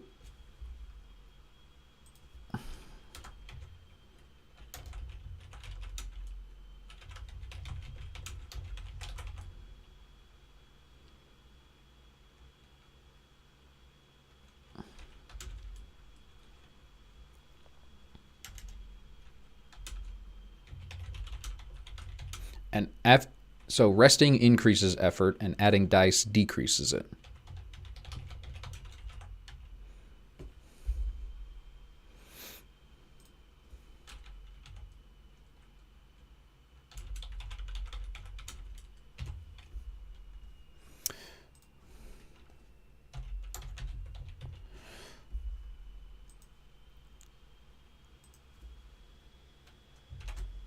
Maybe add flaws into this at some point. So certain flaws say you cannot spend more than one die to move a rock. So that would be the weak thing. So if a child tried to move this boulder, they physically cannot put in enough effort to successfully move it.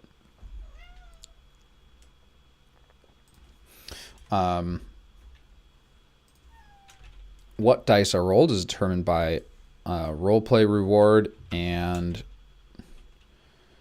traits and talents.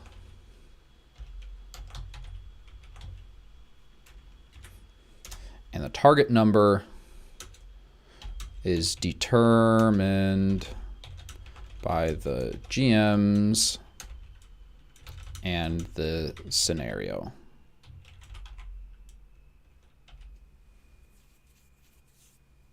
Okay, I like where this is going, but it's starting to get difficult for me personally to keep track of everything that's happening. Let's go in and delete some stuff. Action speed changes dice size. We're going with dice size is changed instead by traits and talents and rewards.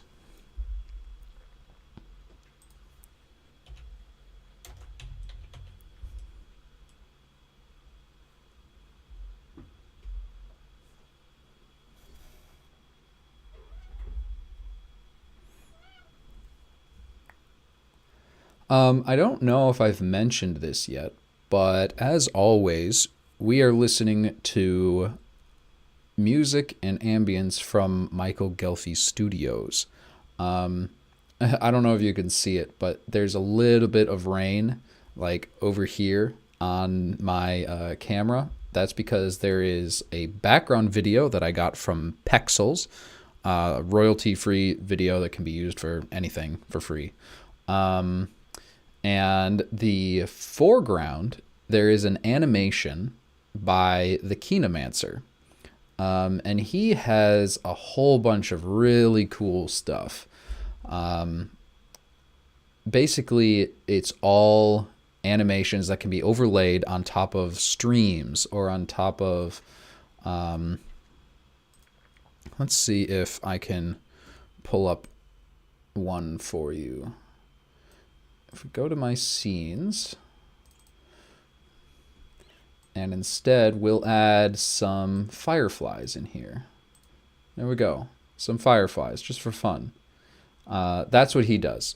Those are from the Kinemancer. So there's a little bit of rain on the front, and I think it's super cool. And I'm going to be using it in every game and stream I run from now on because it's dope.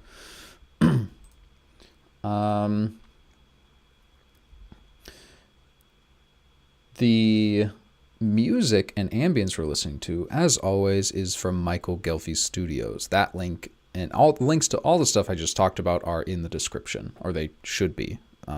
If they're not, let me know and I'll fix that. Super cool stuff from both the Kinemancer and from Michael Gelfie Studios. And from Pexels, because, you know, where else am I going to get a video that I can loop and is free to use?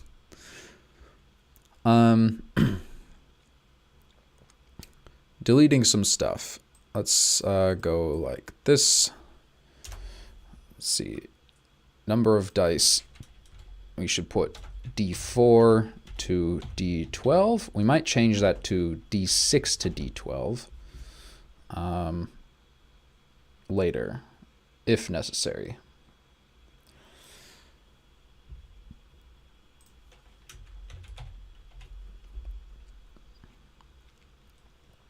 What dice are rolled? Oh, wait, no. This would go under what dice are rolled, not the number of dice.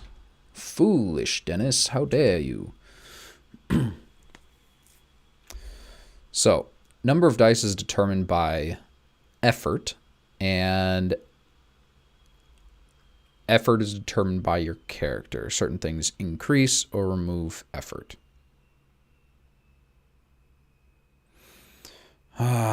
This is getting into the bogged down portions. I'm starting to get bored. How can we spice this up? I mean, I like everything that's happened so far and where we're going with this, but I'm starting to...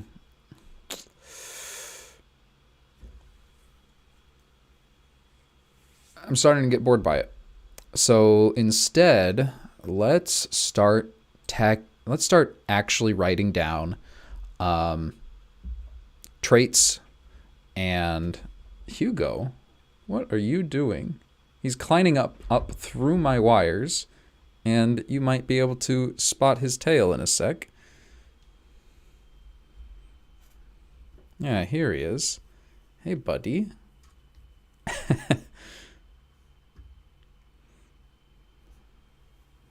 Are you exploring? He's investigating my computer screen and... Oh! What are you doing? He's right in front of my face. I can't see what I'm typing. Oh, and he says "ulp." Hugo says "ulp," everyone. Very important contribution.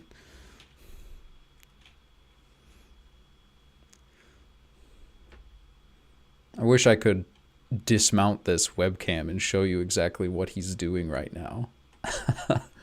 But it's kind of attached. All right, time for you to get down.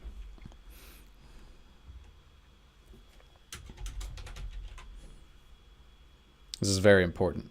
Centered, bold. He said "ulp." We must keep that in. Hugo's contribution.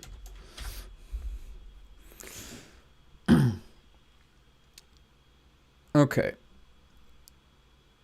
So, talents and flaws.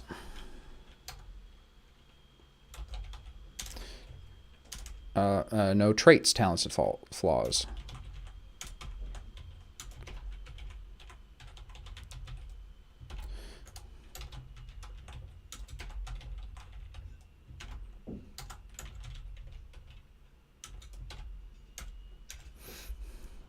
So, those of you that are still hanging around, start shooting ideas into here for what kind of traits, talents, and flaws there should be. I'm going to do some organizing real quick while you build up an impossible... yes, I must officially credit Hugo now. He's a co-author. Co-author, Hugo the Cat. Or maybe Hugo the Familiar, or Hugo the Archfey. I really haven't figured out which one he is yet. And you know, judging by what I know about him, I kind of don't want to. Okay, traits. Ultraviolet vision. Night vision. Ultraviolet vision.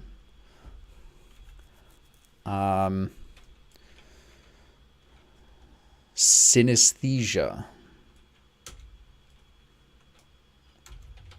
I won't remember what that is, so I'm just going to put sense linking.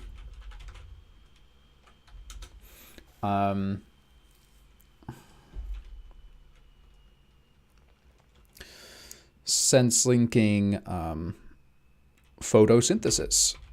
I know what that is.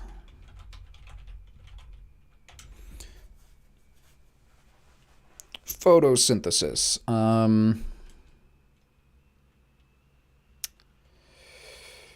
Something for, like, you don't have to sleep. Not insomnia. That feels like a flaw. So, like, elves don't have to sleep, really. And Warforged don't have to sleep. What would it be called?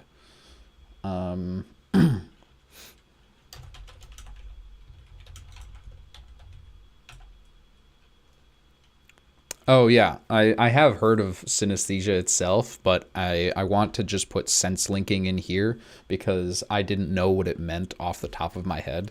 I've definitely heard of people that can actually see sounds and stuff like that. It's super cool.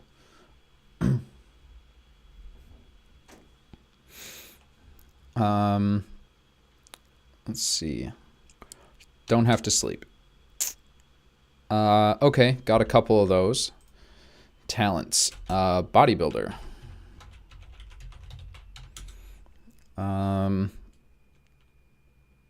Runner.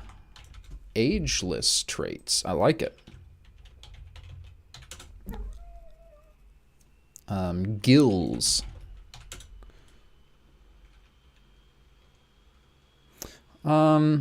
Immunity to disease or poison.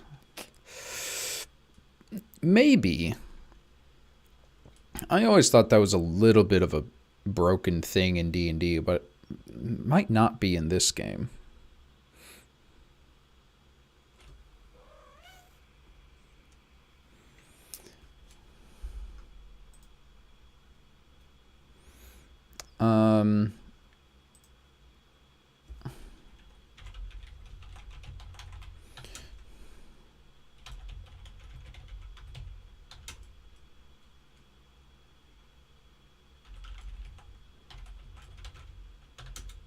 I don't know how specific or general we want these to be either. Resistance to elements. I like it. Would that be a trait or a talent? Maybe both.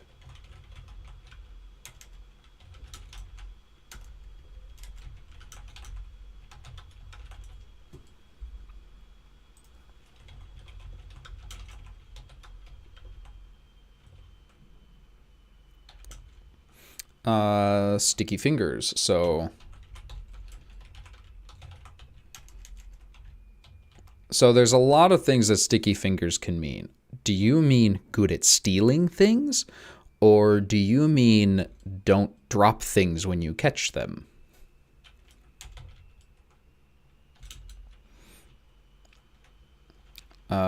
Stealth, gotta be a talent.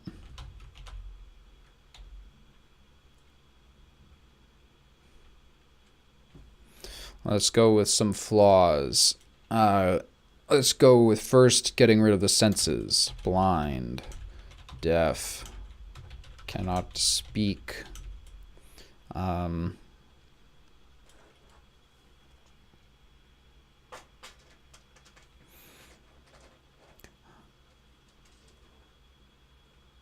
Vampirism and lycanthropy. Shape changing. Huh. What would those go under? That could be either a trait or a flaw. For now, let's make them flaws, because there's definitely going to be lots of drawbacks and some benefits.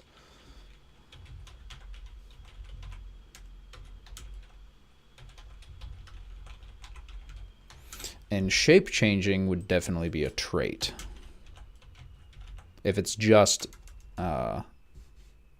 shape changing.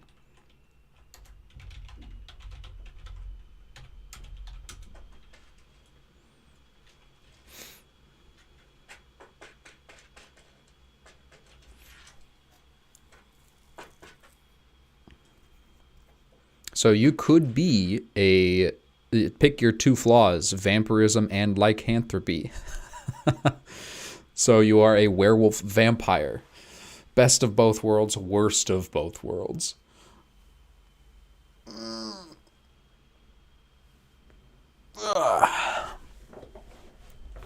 Alright. Only going to be on for about another hour. But this is fun.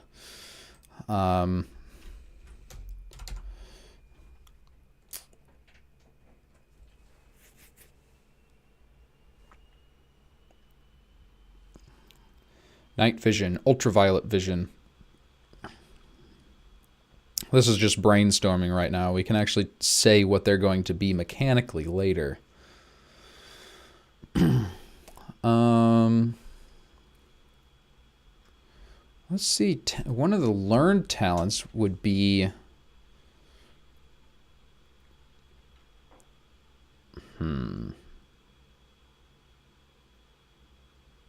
Magic.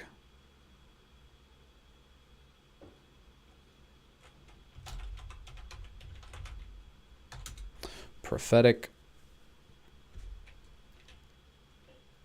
Prophetic might be difficult to do. Divination is slightly more general.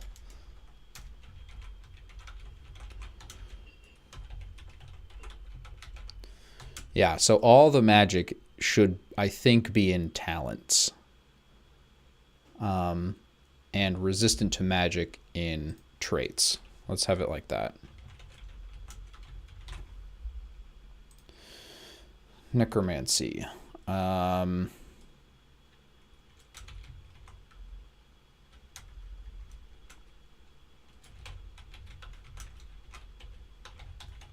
Enchant object. Speaking of objects,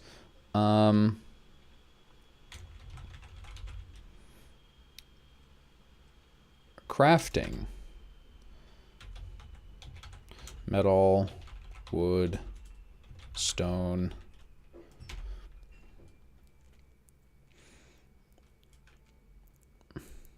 Languages. Another good one.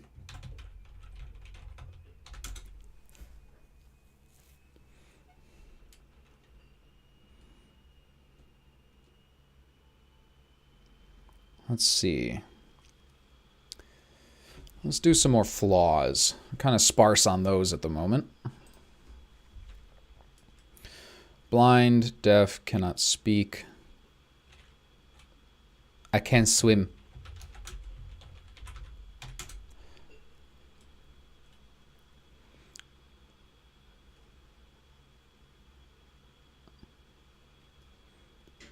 Unintelligent? Okay.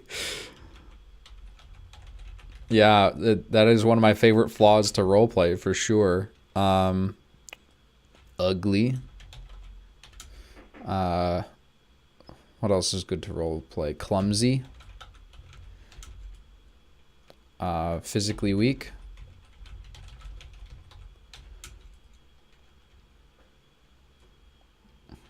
Naive?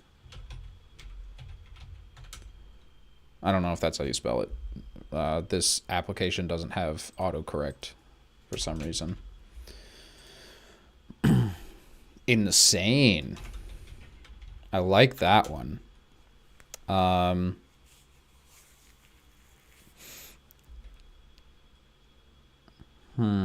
trying to think of ones that are good to put mechanics on, you know?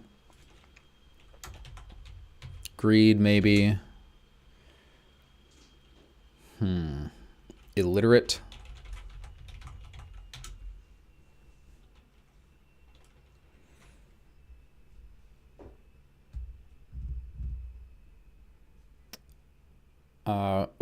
What's the word for people that have trouble with technology? I know a Luddite is someone that chooses not to do technology. But what's the people? Technophobe?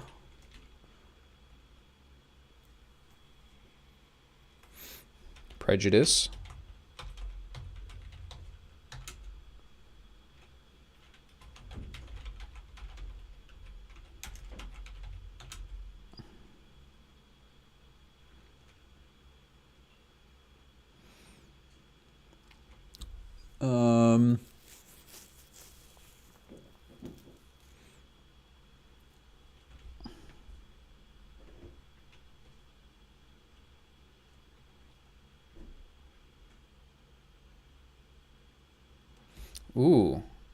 Let's start copying some stuff from other games. So like a trait of the Kenku would be voice mimic.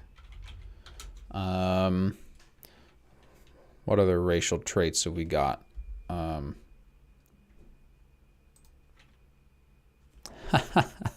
Extra limbs? I don't know. I'll put that in MISC. Places where we haven't decided where to put stuff yet.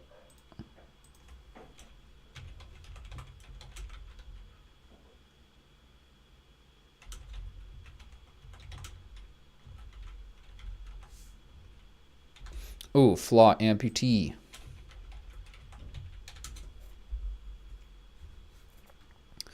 What are the other racial traits? Flight.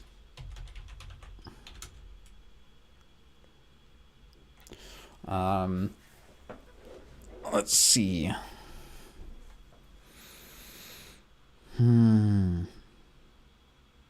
Attractive. If ugly is a flaw, then attractive should be a trait, right?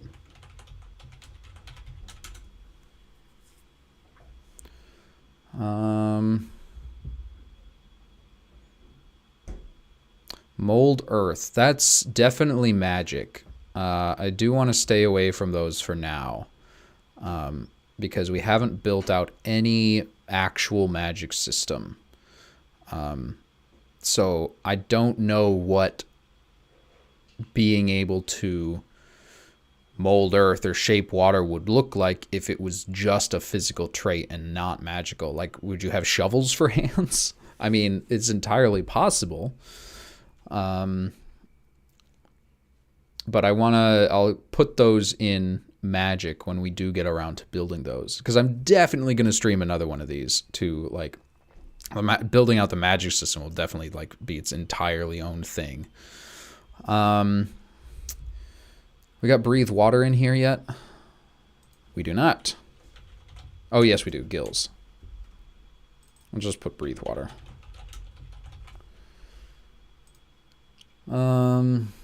Let's see, what other physical traits might certain ancestries have?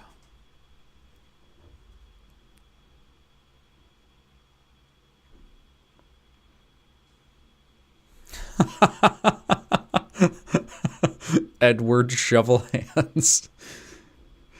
Edward Scissorhands' lesser known younger brother, David Shovelhands.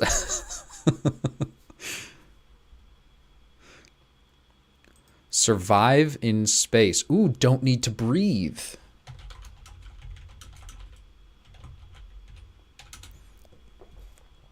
Don't need to eat/drink.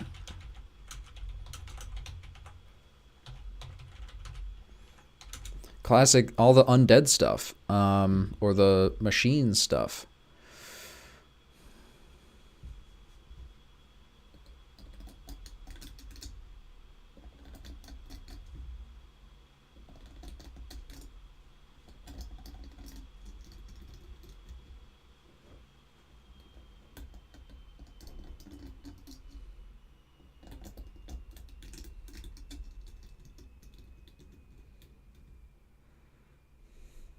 being partly dead is only mostly dead. There's a big difference between mostly dead and all dead.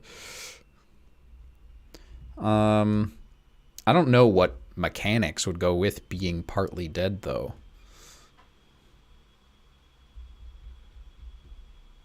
Honestly, if you were partly dead, it would probably be don't need to breathe and don't need to eat or drink. Those would be your two traits. In fact, speaking of, we should definitely up this to 2 traits.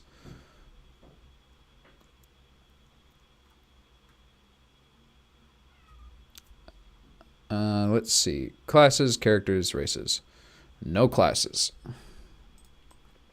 Period.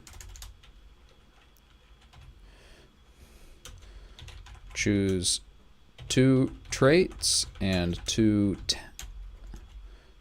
talents to start.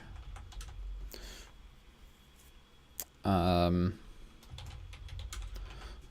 up, pick a new talent.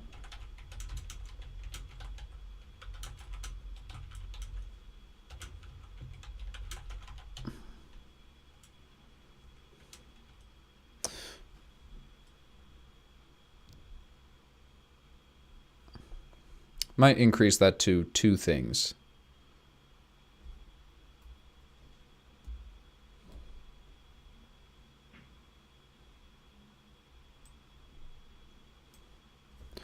Yeah, let's make it 2 things. So level 1 is 2 traits and 2 talents, and then level 4 will be 2 traits and 4 talents, or like slightly ranked up stuff. So level up.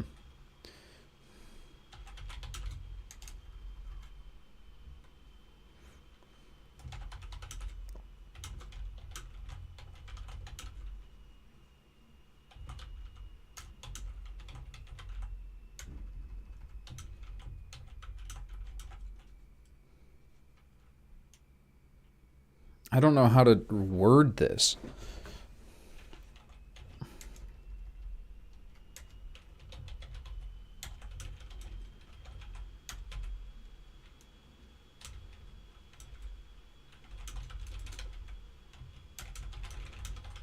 So I know that's worded rank all your talents up twice. No, that's dumb. But I don't know. I'll reword that later.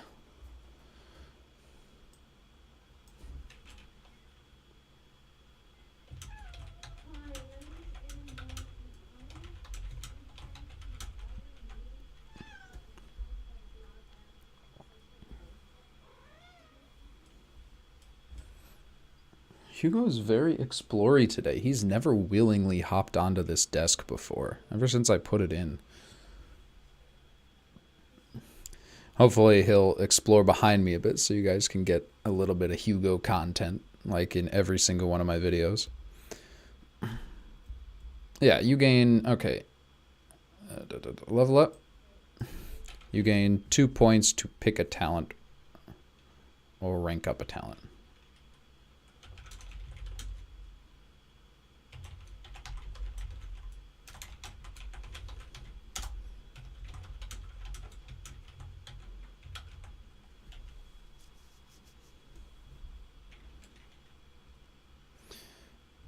Okay, I like that. Each ancestry has, yes, no classes. Choose 2 traits and 2 talents to start. Okay, let's delete that.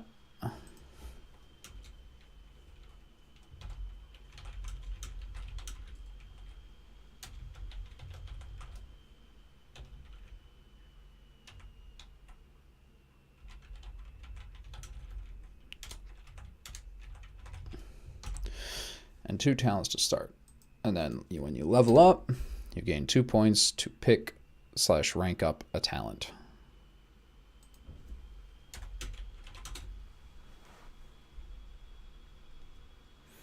I like it. Thanks, Luke. You've been a huge help this whole thing. Just scrolling back in the chat, it's been mostly you lately.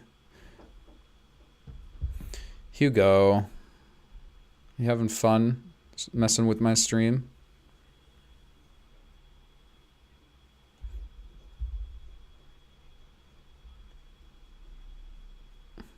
You're going to try to jump all the way up there? I'll see if I can ignore him for now. Might not be the best idea since I can't actually see around his head. And now he's up by my light. Cool.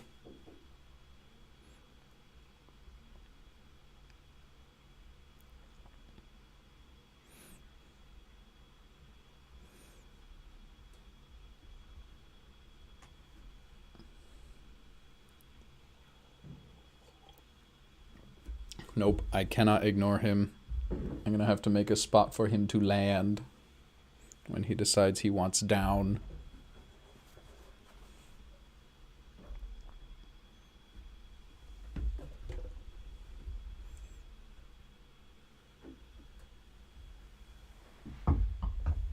I'm sorry, you guys can't see the nonsense that he's pulling right now. Let's see. Your background can determine beginning talents. It can.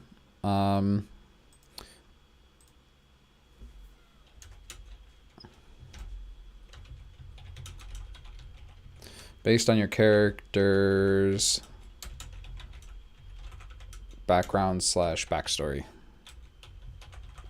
I don't think I'm going to design backgrounds to choose from. I'll just have like a couple of examples maybe of like characters. But I'm not going to do what D&D did and say, here are the set backgrounds that you can choose from that you get, and here are the abilities that you get from those backgrounds, no matter what your story is. Because some of the stuff just didn't make sense with characters that I wanted to build. So I'll just say choose 2 traits based on what you are biologically or physically, and choose 2 talents from your life story until now, basically. Leveling up, you get 2 points to pick or rank up a talent. Yep, all good. Each character will have 2 other abilities. Okay, that is from the beginning. Yeah. Slowly going through this. 3 pools. All right. Ooh, I'm getting excited again. I cannot wait to actually like finish this and put it in a play testable mode so people can build stuff with it. Oh, I'm so excited. Okay. Traits, talents, and flaws.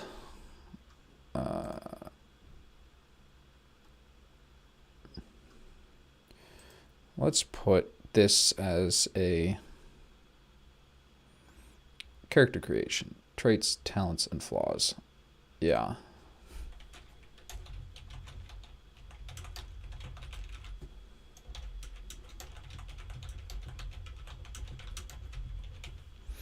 And bold that and center it. Cool. Okay. So we kind of got... Putting the actual mechanics together in this is going to be busy work, so I might not stream that for mechanically what each trait, talent, and flaw is, because that could get dull and boring fast. I was just like, put on some Michael Gelfi studio music and just go for like a couple hours with nobody around me so I can concentrate. We still have to figure out combat. And our actual die rolls to give me scaffolding to build some of these off of. So jumping back to where I got bored, basically.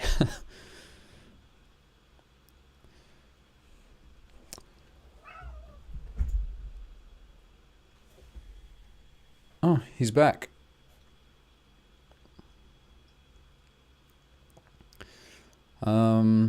Let's see.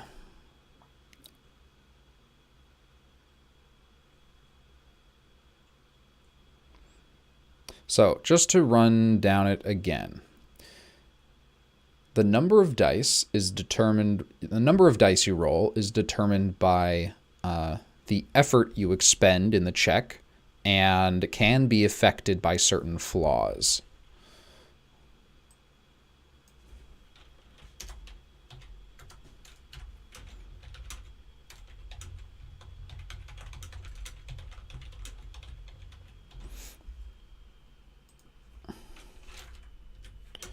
one effort point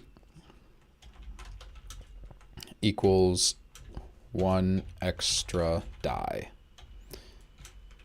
This can be affected by certain flaws. Example, physically weak, cannot roll more than 1 die on a strength-based check.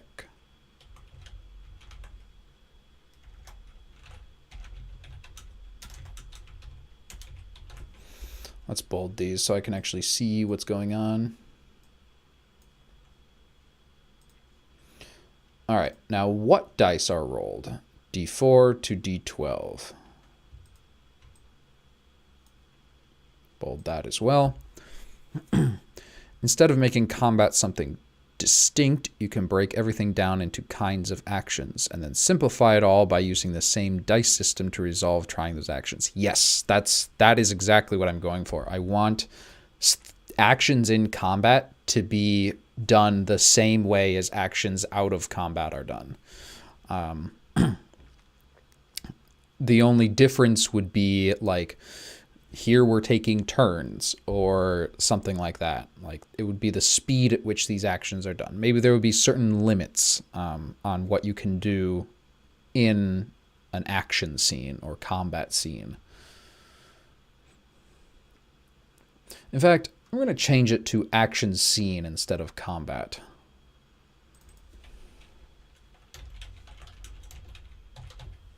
Because like, if you've seen my video on chases, definitely an action scene, also very much not combat. So I think that would be sort of the same vibe.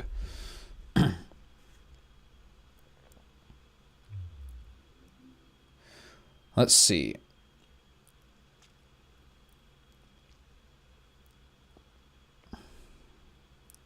Yeah, low roll is successful. Let's set that in stone.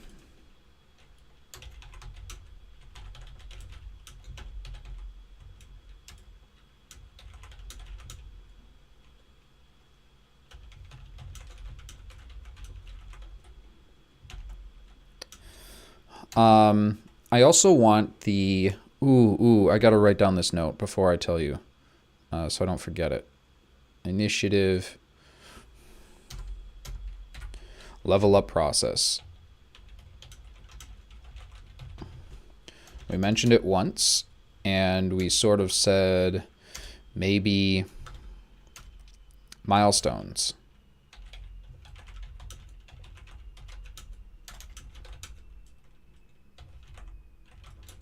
Milestones within the scaffolding.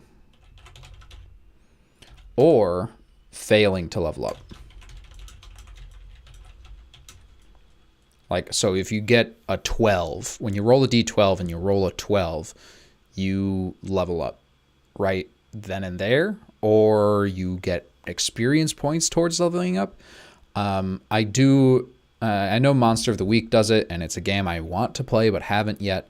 And I love that system of you need to fail in order to become stronger. Learning from your mistakes. It's like... teaches a life lesson in the mechanics, which is rare to find. So center and bold that. Initiative, centered and bold. Combat, action scenes. Centered and bolded.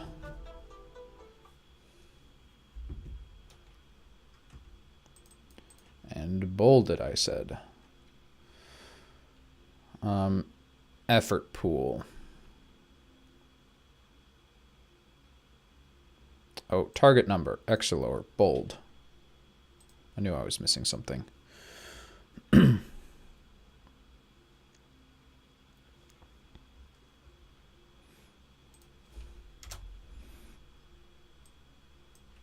Bold. Dash. How hard the PC tries, how much effort they have, how much energy they have. I don't know if I'm married to the name effort pool. I might turn this into just energy or something, but we'll call it effort for now.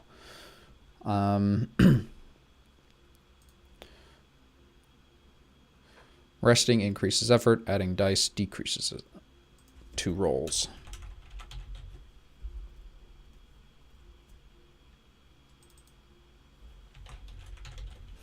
Resting refills effort points. Adding dice to rolls uses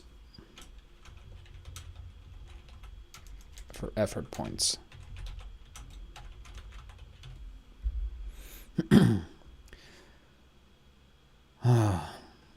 You know, I've never streamed like with a rainy background like this, but I'm still hearing the same music and rain that you guys are, and it's great. I love this vibe. Just hanging out, making a game that doesn't matter, but it's fun to do. I love it.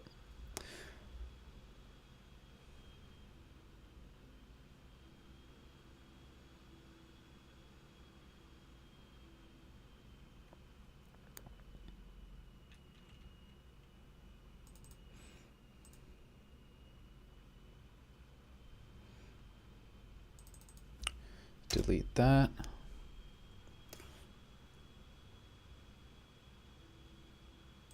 Delete that.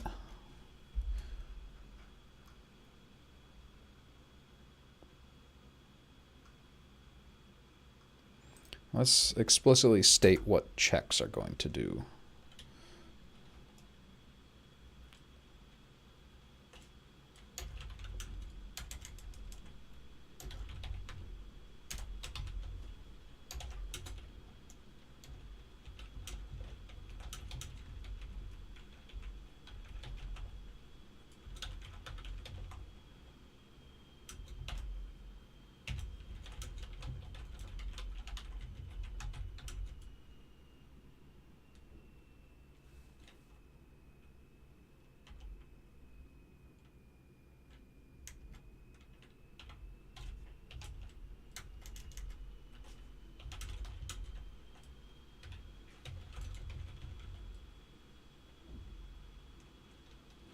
Yeah, okay. Let's say the GM sets a difficulty number from 1 to 10. So D12s are still a die that you can use. So if you're trying to do something that's very easy, but you're very bad at doing it, there's still a chance you could fail.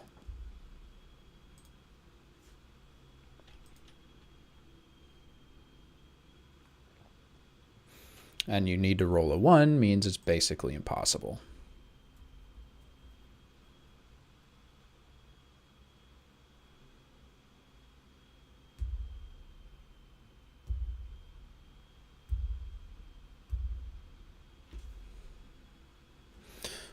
One thing we still need is a reward for failing checks.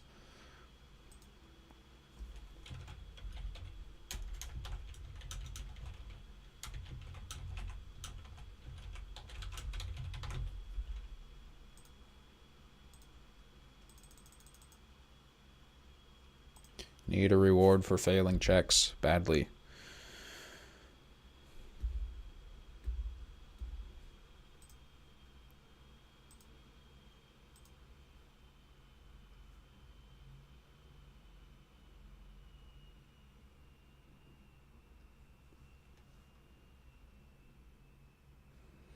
Okay. Now,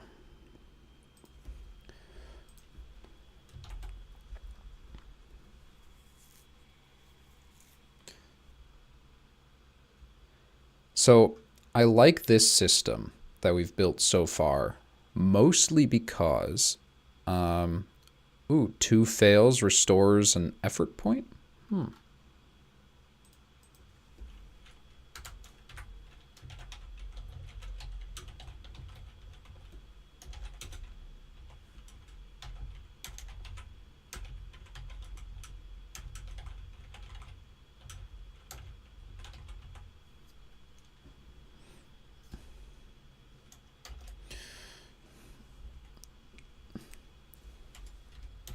Maybe. I don't know. Like, that's going to be a balance question. We're going to have to play test that out to see, like, how many fails is going to restore a effort point. Like, is it going to be 1-to-1, or would that be broken, or what would go on? Let's say, let's not put any numbers on it right now. Just in general, failures restores effort. I especially like this system because it doesn't have any bonuses or subtractions from rolls. Like, you don't need to do any actual math. You just you can roll multiple dice. You can roll, it depends on the number of dice you roll and what dice you roll, and the DM says a target number. That's it. There's no +2 for flanking. There's no -1 for wearing armor. Stuff like that. And I love that. I love that we've managed to build a system that avoids addition and subtraction, basically. Basic arithmetic, I know, but it's a big deal because when you have to do it constantly and a lot, and you're under a huge cognitive load because you're role-playing as a different character and keeping track of a whole bunch of different moving parts, yeah.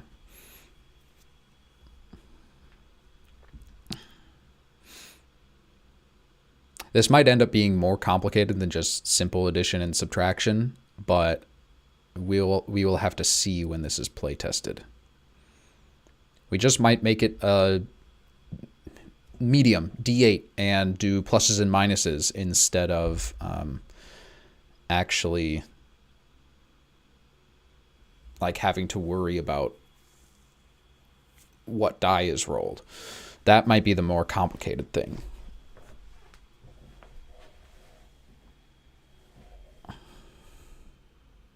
We'll see if we can build it so that, and I'll put this in a note here.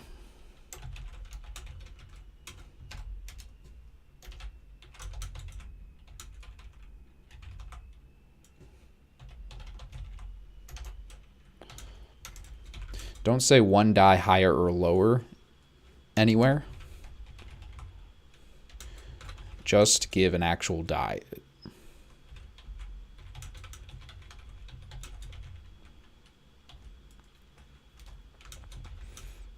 An actual die and rules on when to use which one if two things overlap.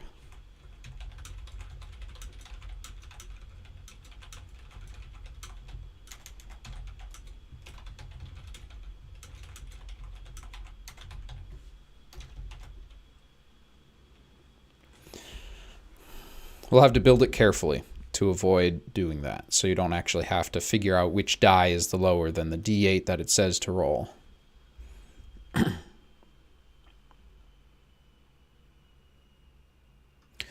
Oh, that could be a talent.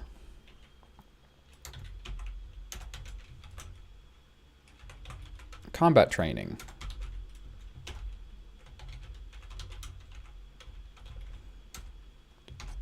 You need combat training in order to actually benefit from flanking or stuff like that.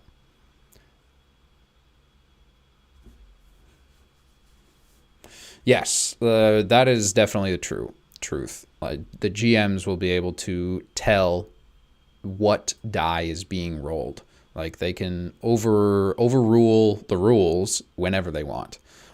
Especially if they all agree on it. Like, okay, the rules say this should be a D6, but this is more of like a much harder thing to do for your character specifically. So let's make it a D10 roll or something like that.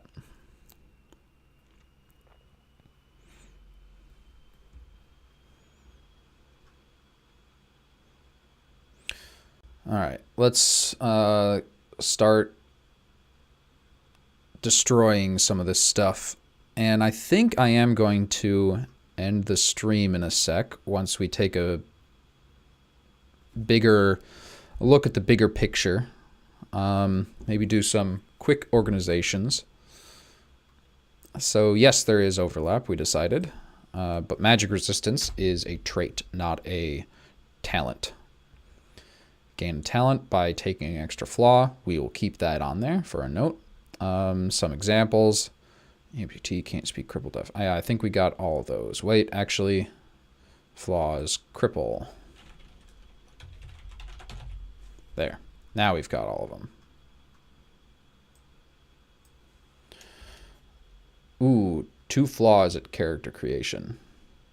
Where is it? Where is it? Where is it? No classes. Two traits, 2 talents.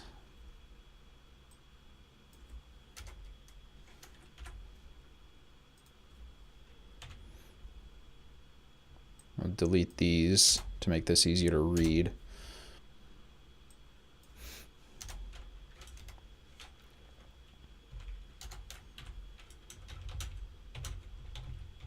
And 2 flaws. Yes, I love it. I love when everything's like, all the numbers line up. I don't know why. It just makes me feel good. It's the OCD in me coming out. What if the rules didn't say what type you had to use? Well, no. I didn't want it to be fully dependent on the DM to choose what die to use, because the DM is already going to be choosing the target number. That is what the GMs will be determining. They shouldn't choose both the target number and the die being rolled. They should only have to choose one of these.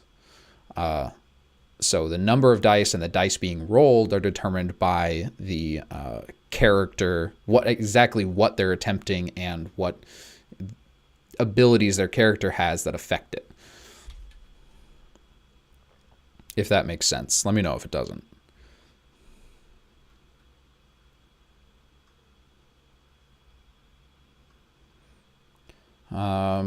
Action scenes. Ooh, we still have to do that. Initiative, still have to do that. Level up process, haven't figured that out yet. But the character creation, that we've got. All right.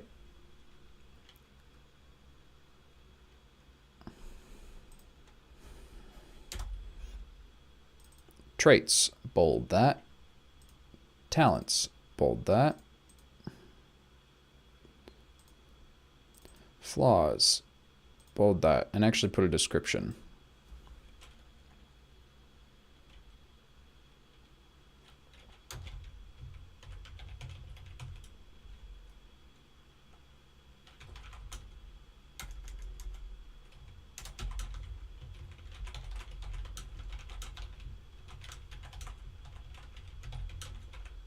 Weaknesses or disabilities your character struggles with.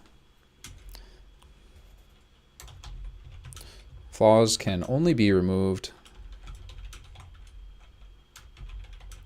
using the remove a flaw talent. Which, do we have that in here? Not yet.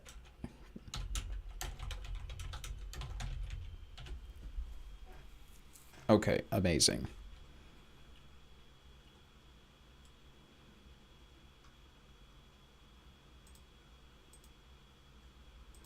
Make this optional.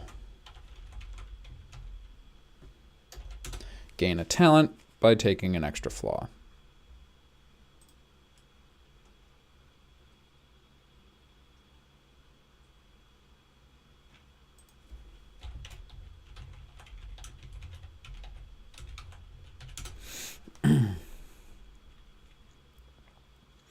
Flaws are simply negative aspects. Exactly. Thank you for the words. Sometimes it's difficult to think of the right ones. Okay, Ulp Hugo. That has to stay in, for sure.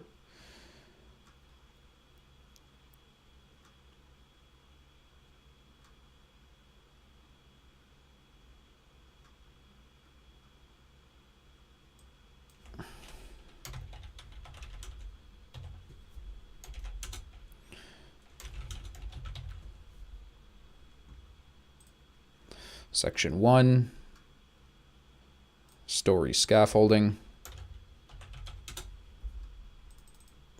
Increase the font size, make it pretty. And section 2, the game.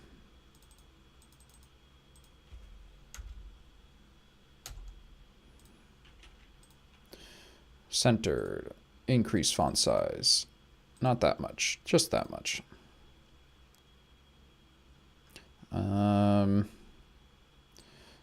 Can delete that. Possible rewards for failing checks. I'm going to think of more before we do failures into effort.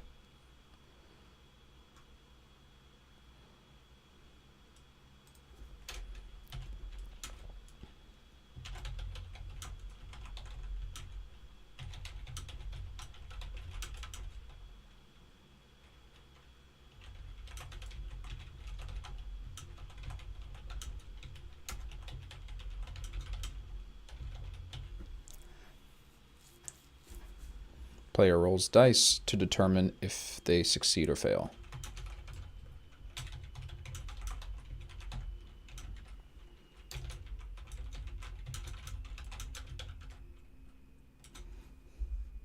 Which dice and how many depends on their character's traits, talents, and flaws. Okay.